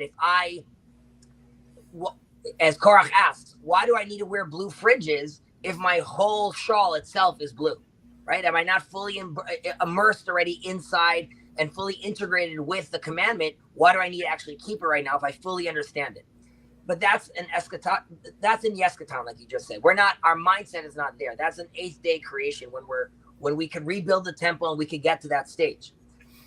And I think the hierarchy and these rules are needed. However, it's important, like just as many times, that it doesn't get ossified, where there needs to be a place where there's wiggle room, where there's room to move and shift. And this is true to Jews and Christians and Muslims. We still all have on us the exoskeleton of exile.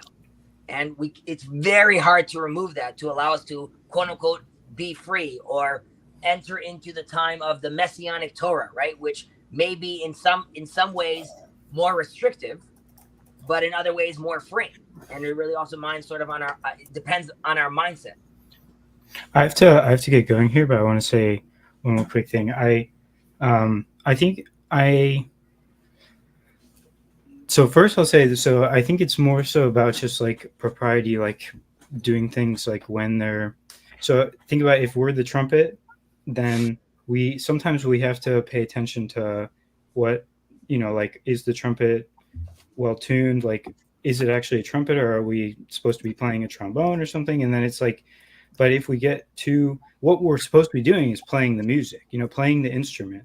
So it's like sometimes we get so caught up in like the intricacies of the instrument, like in like how it's made and stuff, that like then a prophet has to come along and be like, just play the fucking instrument, and but hell yeah. And it's not to say that, because the eschaton is at hand, is maybe my kind of controversial thing, is that like when you're playing the instrument well, you are in the eschaton. So it's like but sometimes you do, I have to like pay attention to shining up the instrument and looking at the rules and stuff, but like it's like that's not what it's about. Yeah. I think that's a lot of people's criticism with theologies. It's a lot of people sitting around reading instruction manuals for the trumpet, and then all of a sudden the prophet like Shia LaBeouf comes in and is like, just do it. But yeah, I sent that meme to my friend recently. I think it was too much. I think it was a bit much, but it's like, sometimes that's what you got to do. Well, yeah. To this point, and it's like you might just walk down the wrong category of what you're supposed to be looking at. And it's funny because I like watching magicians on YouTube just to figure out how they do the trick and just see if I can catch them. And I'm pretty bad at it, but it's like, it's just fun to do. And what I think is interesting about it is you often have to break because you're looking for, I know they're going to do this, but if I knew what they were going to do, it wouldn't be that good of a trick. And there's often a complete category shift that you have to do to even realize what they're doing to make the trick cool. Because some of the tricks aren't even tricks. Like, who's the really famous guy, street magician, David Blaine. Yeah. He puts a nail through his arm, and he just puts it through his arm, and you think like, it must be a fake nail, or there must be like two nails or something. No, he literally just stabbed a nail through his arm over and over again and created scar tissue. So now there's just scar tissue top to bottom in his arm, so he can just push the nail through. So it's like instead of piercing your ears, you're piercing your arm, and he can just do that whenever he wants. So is that even a magic about like you're How looking dare you ruin that for me? Well, sorry, but I ruined the magic trick. I ruined the magic trick that, Paul Vanderklay is not actually a king because he is a king. But the point is, that when you realize if you're looking for a trick, you're never going to solve that trick. But if you just realize he's literally putting the nail through his arm, that he's doing exactly what he's saying and he's not tricking you, then you realize what he's doing. So, Yeah, to your PBK point, has Jonathan, done the magic trick of making us all think he's not Creflo Dollar 2.0, but he is. Mm. Paul Clay is a powerful magician, and I have a lot of Yeah. respect for the guy.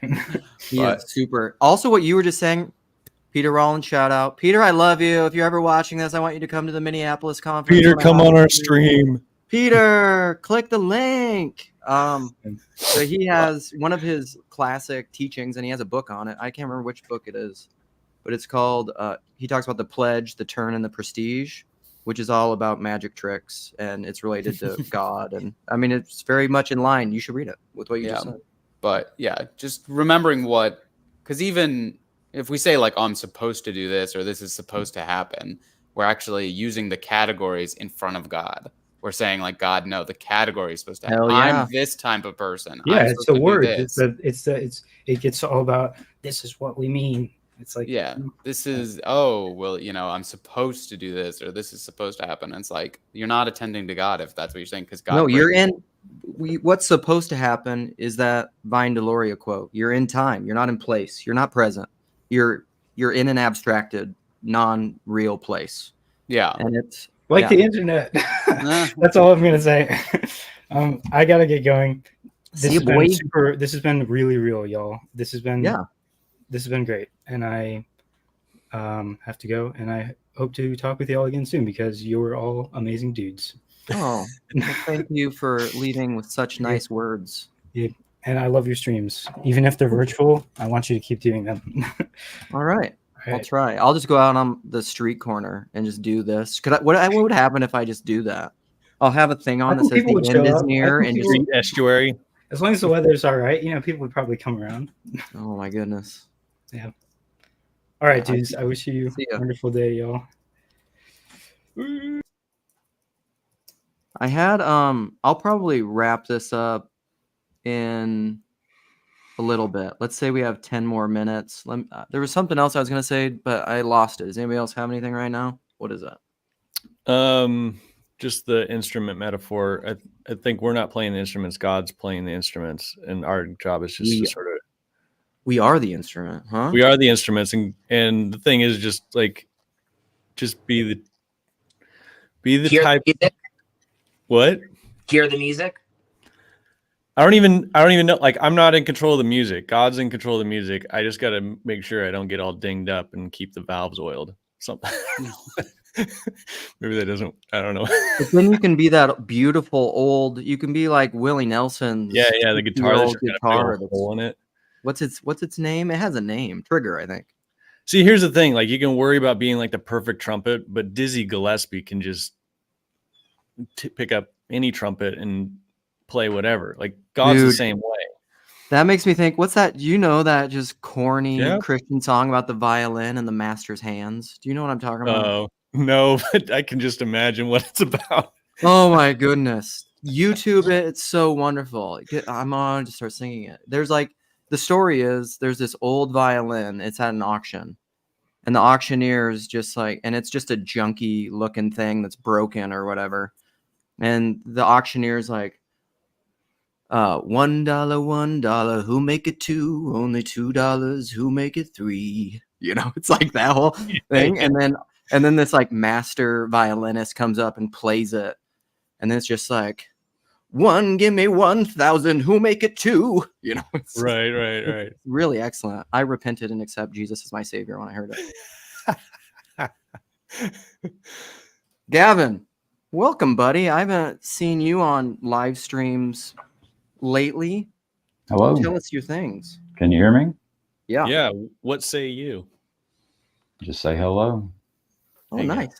Hello. You can't come on just to hang out. You have to come on and talk about ideas, man. We got to create content. Yeah, that's right. Content. There's a content factory. We got to keep it churning. Nah, it's all right. So I mean, the topic has been about, I don't know, choice, what it means to be in the world, what God's doing in creation. Are we co-creators? All that kind of stuff. And we've been talking about it a lot. Feel free to go back and watch it, but we can talk. What have you been thinking about lately Oh man. I'm a coach. or going through? I'm a coach on a soccer team. What's Nice. interesting is the spirit of wanting to win Mhm. in recreational sports. That's what I've been. So it's like I've been bumping up against that spirit because I have a large team and I'm trying to let everyone have playtime, but I'm in a league where nobody else is doing that. So that's what I've been wrestling with. Yeah. It's a struggle, man. Are you a competitive person by nature? Oh, I've been wanting to win my entire life. I love it. Yeah. That's your whole randos and your story, right? You want to be king. That's your whole. We were talking about kingship too. Yeah. I'm actually reading. Yeah, I've been reading Os Guinness and just now John MacArthur and some Dallas Willard. But John MacArthur talks about. I guess he got cast with this spell called like Lordship Salvation, which kind of attracted me. But because that's basically, I've just been like focused on. Hey, Fezzy, Gavin, I'm sorry I missed you. Yeah, I didn't take that personally, sir. But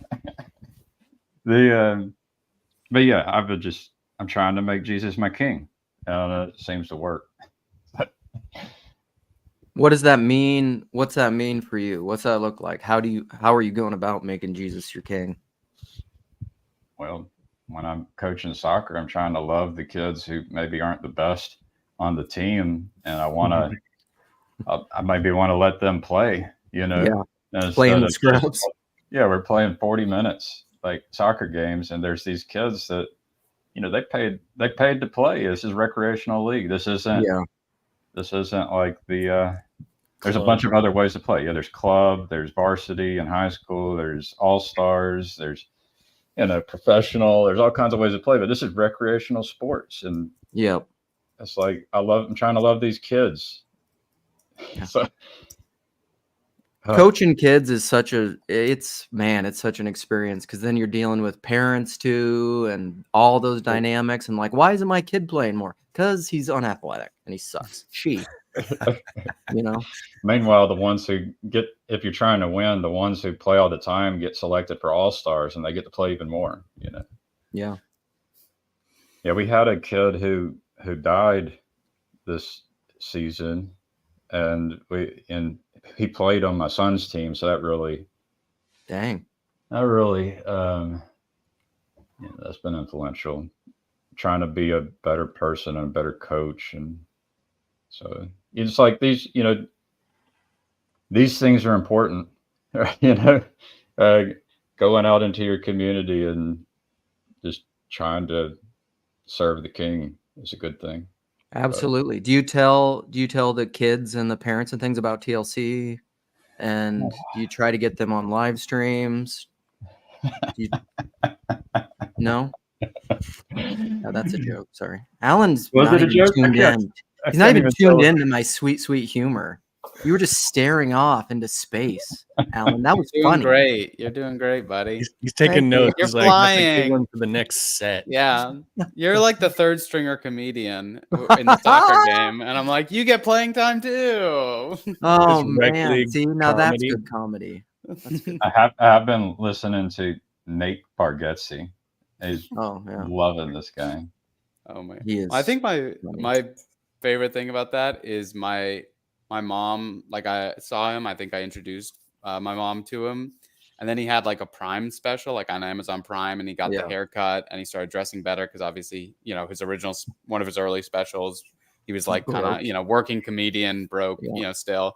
And my mom's just like, yeah, he's like, you can tell he's more confident now. And I'm like, no, that's the shtick, is that he was like unconfident. Like, that's like the bit. But she's like, no, he like, this isn't like some kid who like, oh, I'm nervous, guys. He was like, who had a Netflix special and now he's a millionaire. It's like, of course he dresses better and everything. But just the idea of like his nervousness and his mannerisms being like, oh, I'm sorry that he's nervous to perform. You know, it's like, no, he spent hundreds of hours to get this good. But To pretend like he's nervous. yeah. My mom can't like tell the difference between pretending to be nervous and actually being like, oh, I feel sorry for him. Your I have mom's the so same dumb. struggle. What the? How would you say that? I'm just kidding. I love you, Alan's mom. Oh man, it's getting uncomfortable. I can't deal with jokes. That was one of the things. So back, I want to say something, and then we'll get closing thoughts. But that was one of the things about the North Estuary Conference where because I'm off the hinges most of the time, and so Jess and I were sitting at one of the tables the first night at Nate's barbecue, and we'd probably had a couple beers or something, and I got to the point where I was pretty comfortable, and I started settling into that place where my humor was just free flowing in a place that is probably not it's probably not safe in all environments or wise. And then there's this couple that I didn't know what to decide. And if you're out there watching, I apologize. I think I always also apologized to you that night, but I was making jokes and I would realize, and I'd look over and I'd just be like, I'm sorry. Like, I have to make it known that I'm kidding and maybe even then it's not okay. I need you to wear a hat. You need to put on a hat when you're joking, so I know you're joking. He's got his comedy hat on. It's a very dry sense of humor. My favorite jokes are just for me. This is something Alan and I have talked about. It's like a Norm Macdonald thing. PBK. PBK's in a new remarks? place. He's on the floor. I couldn't not say hi to Gavin, and when he talked about his youth soccer team, and I just thought, oh, and then the death of this child. I mean, this is the most real thing on the stream this morning. Not to say anything against anyone else. I mean, I've been trolling all morning, I know, but that Gavin, that is absolutely the Lord's work, and because it's so hard, because all those little kids, they want to win too. They want to win so bad, and it's like, why won't the coach help us win? It's because I want you all to play. I want you. It's the parents, it's the other coaches, there's just so much spirit there, and I'm sitting here like, past Gavin would have been wanting to win too, but yeah, there's a real kind of struggle, a spiritual warfare going on there. It's very real, and maybe is a microcosm of a macrocosm. Like, it's ridiculous. 6 and 7-year-old girls do not want to win their soccer games. They prefer to be on the sideline playing with their friends, and don't like being put in the game. That's true. That's basically my daughter. Like one of my daughters too. She's just like, all sports are just socialization things. Like, it's just time to talk with her friends. There's different personalities and microcultures too. So there's a few young girls that are just the most aggressive girls out there. But yeah, so it just depends. Like, what house did you get raised in, maybe? Yeah. Just Sam, I need to pitch you. You need to have an evolution. Some people have been saying they want to have an evolution conversation. So Steven, if he's still in here, Steven D20 wants to talk to you about. He's the guy. I sent you the video. He was on with Christian Baxter recently. He's had a couple conversations with him. He was talking about quantum stuff in a way that I think was really good. Because he's trying to bridge kind of the whole science, and he's trying to defend science for the corner. T-Grog, you should check it out. It is there are a good couple conversations, and so he was wanting to talk evolution with you, and Neil has been wanting to too. So if I I know I talked with Neil the other night. He's on the Midwestuary planning team. Ooh, man, that Midwestuary stretches far. Well, he works for a certain software company that I used to work for. The most well represented software company in this little corner. Here you go. This is that's a deep cut. That's one of the tests of how deep in TLC are you. Name that software company. Yeah. You have a hierarchy. The secret epic cabal. Epic cabal. Yeah.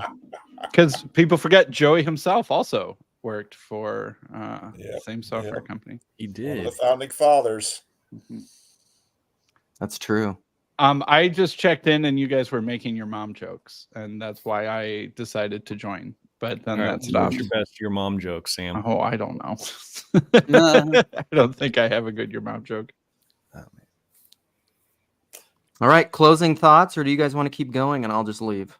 What, Your mom's a is it- closing thought. Oh, See, it's Yeah, you she's a Midwest closer. people.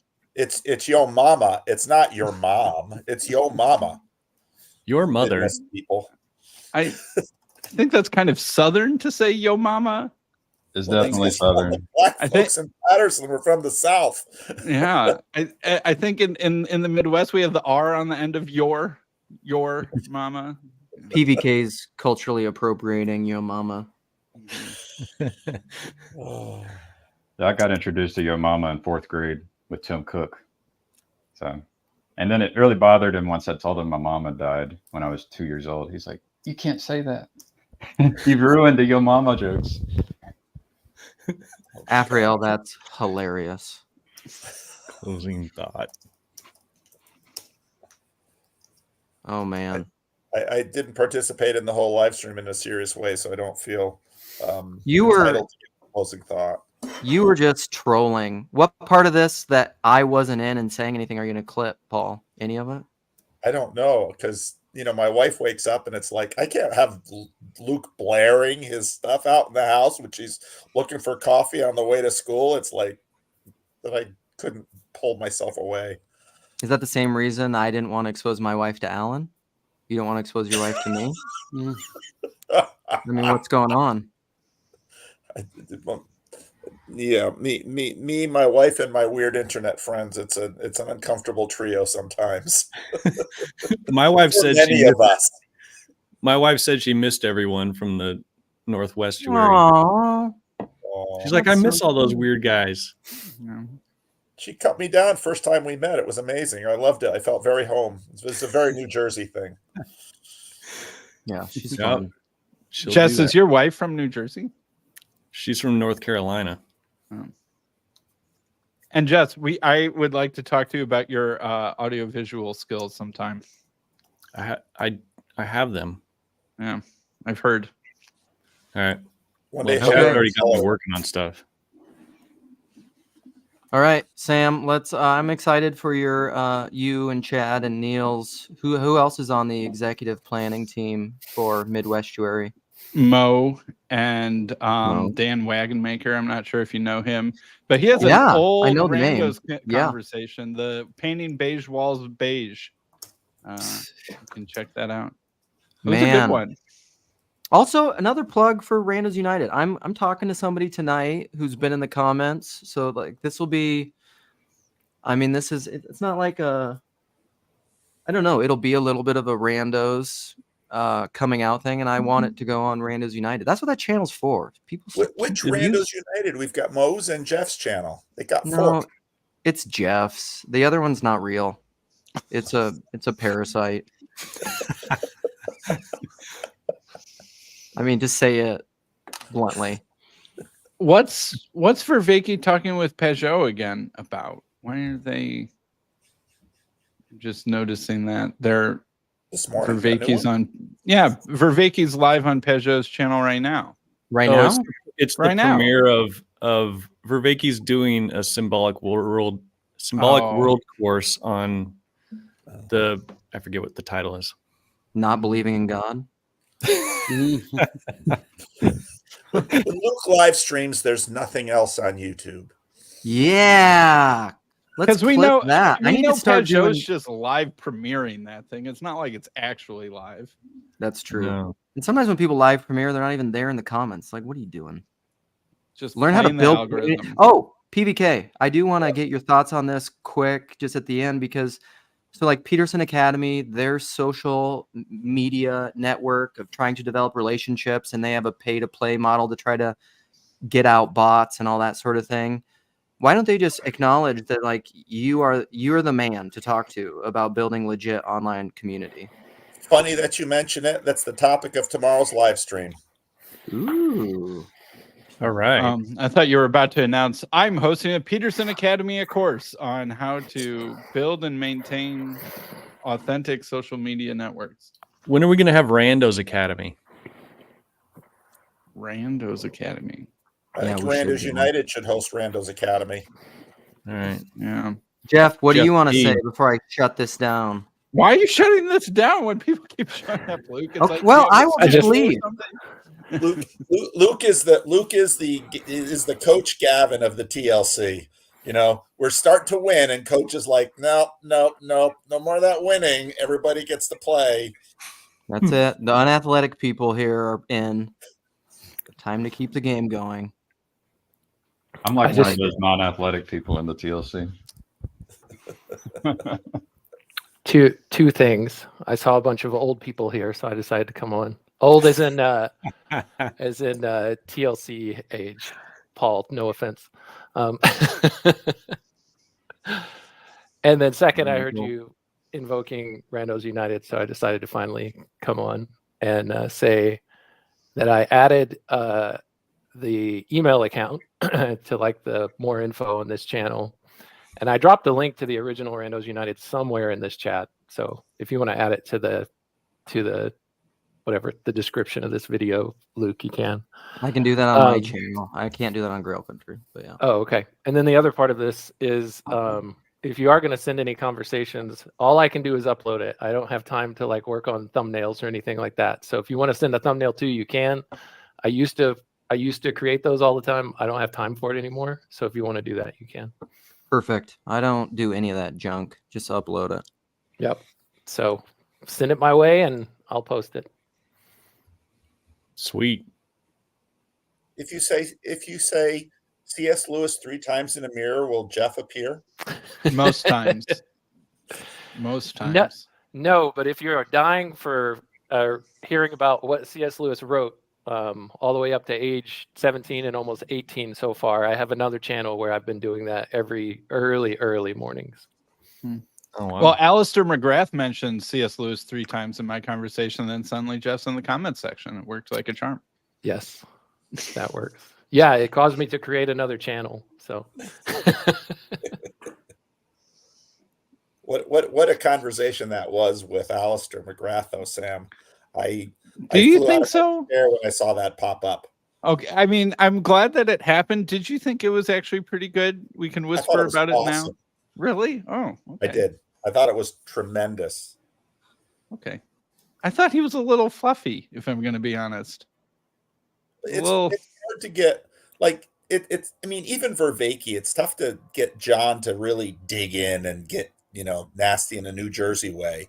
He just keeps, these people are so nice. And, and I understand it because when I get nasty in a New Jersey way, people jump in and say I'm being mean and a bully. So I just misunderstood.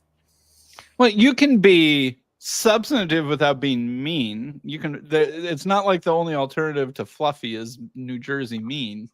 Did you think he wasn't substantive?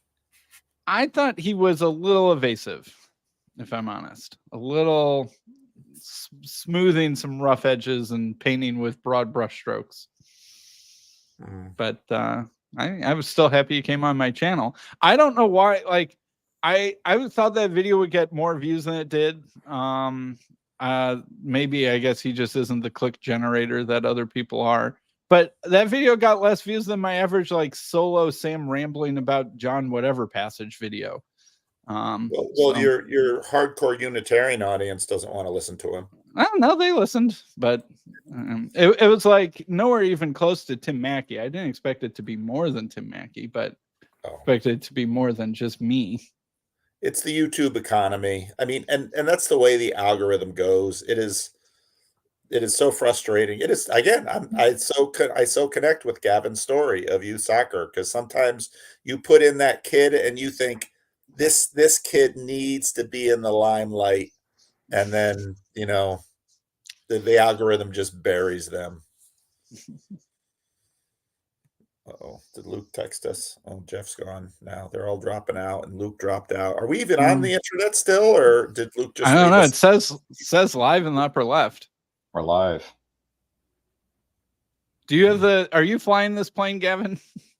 I have no control. All I can do is leave studio. So what happens if we all leave? Oh, actually, I can stream this to your audience. That's about the only. Well, yeah, I could stream this to my audience, but anyway. So what did you take away from Alistair? Well, okay. So I have to, I guess it's probably true that the happiest thing about that to me was just you getting a chance to talk to Alistair. And I thought he, what I loved about both he and Mackie's conversation with you is it brought out the fact that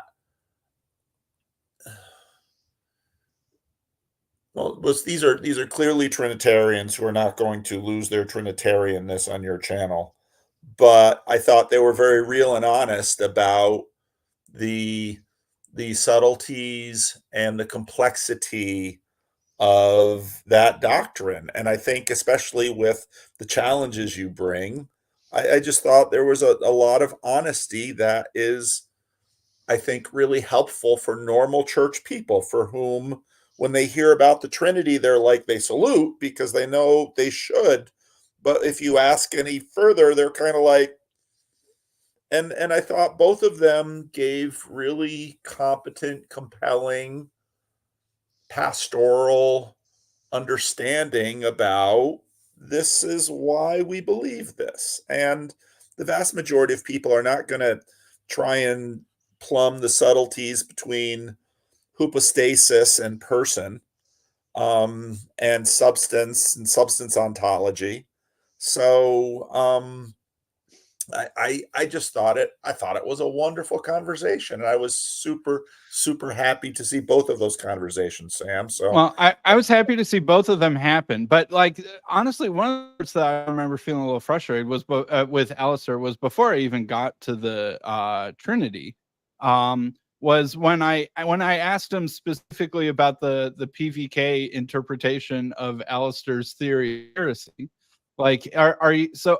Because he's like, doctrinal development is like Christianity is like a laboratory, and it's doing something akin to science to figure out which of these possibilities is right. And it's like, okay, science has a methodology, but Christian theology must have a different methodology. What's that? It's like they're figuring out what makes the most sense. It's like, well, how are they doing that? Are you saying it's Darwinian then, and then which groups survive? Well, I don't even remember what he said. He seemingly gave a non either yay nor no answer on that, and so that was I was like, I'm getting a little frustrated here, Alistair. I feel like I'm trying to I'm not trying to pin you. I'm not trying to do a gotcha, but I'm trying to I'm probing with a question that can really sort of have a yes or a no and a why behind it. And I was getting amorphous, neither yay nor nay. Yeah. I think, again, what Gavin said to me was this clarifying moment in the TLC.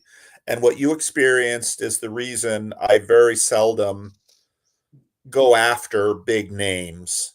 The reason being, what would really satisfy you is 20 or 30 or 40 conversations within a relationship with the quality of people like McGrath or Mackie, but their lives can't afford this. Yeah.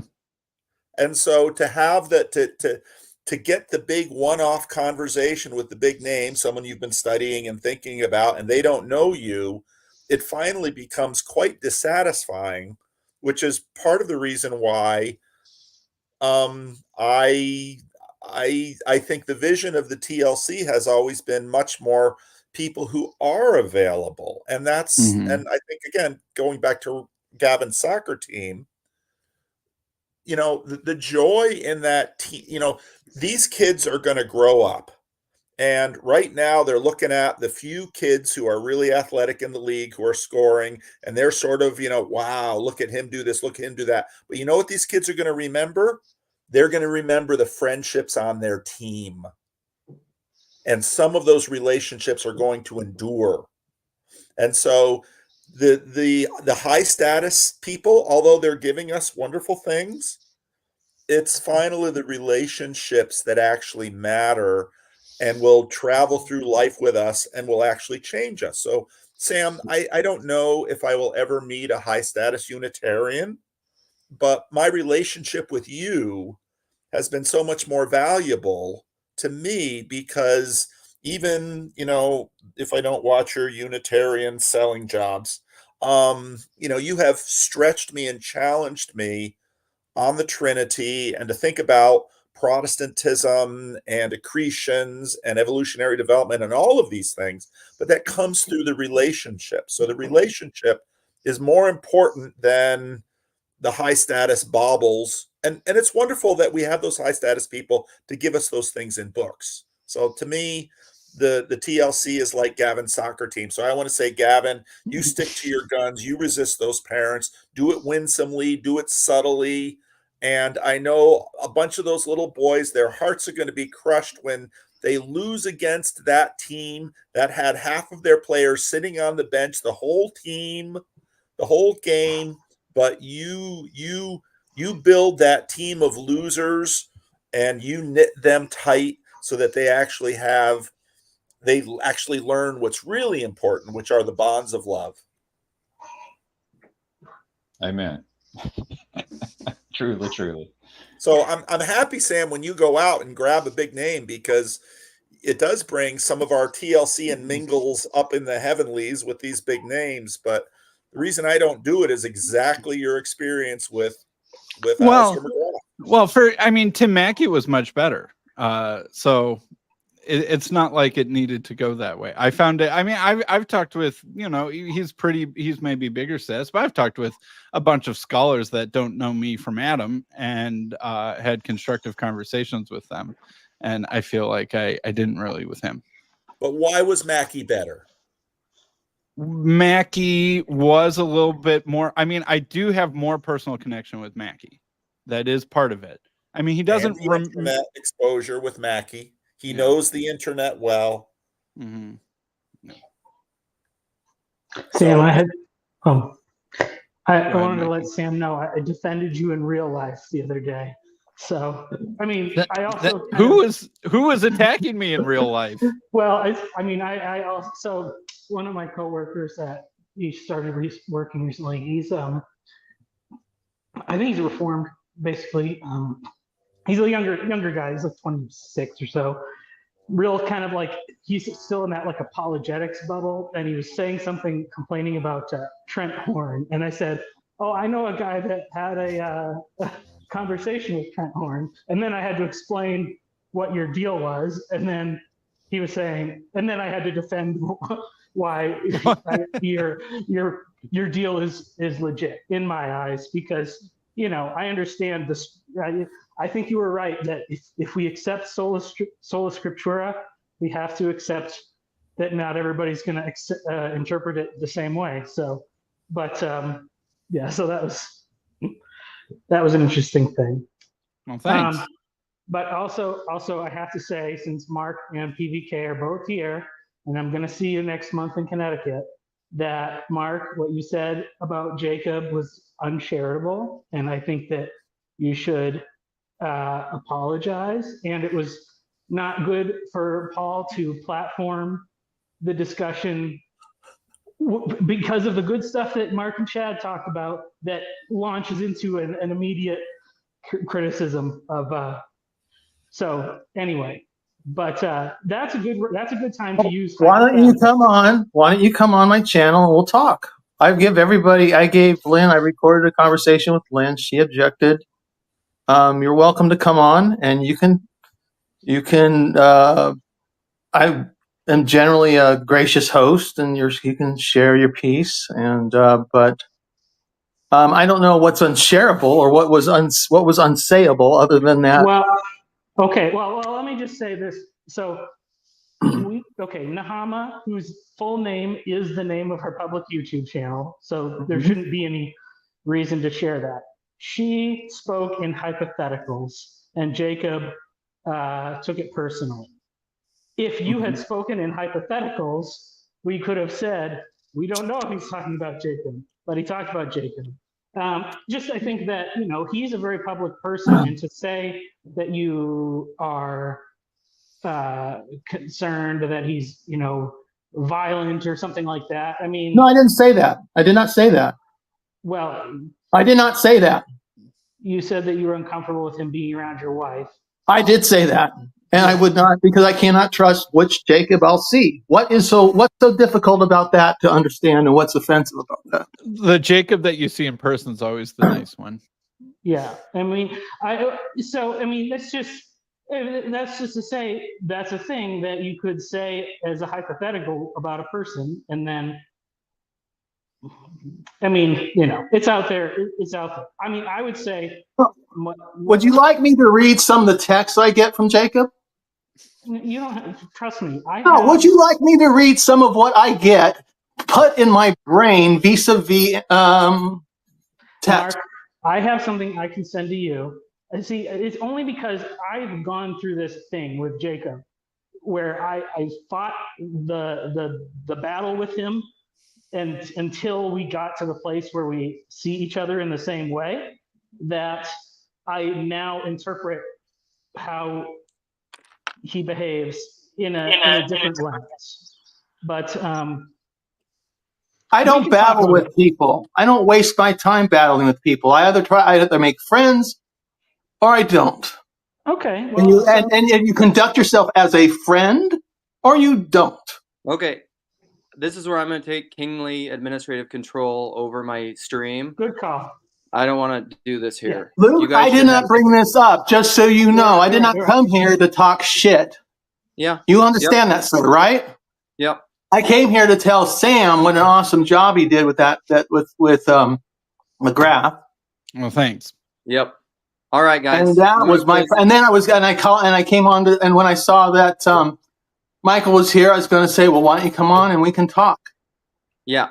I want to talk to both you guys privately, and I have your contact information, but I'm going to shut down the stream now.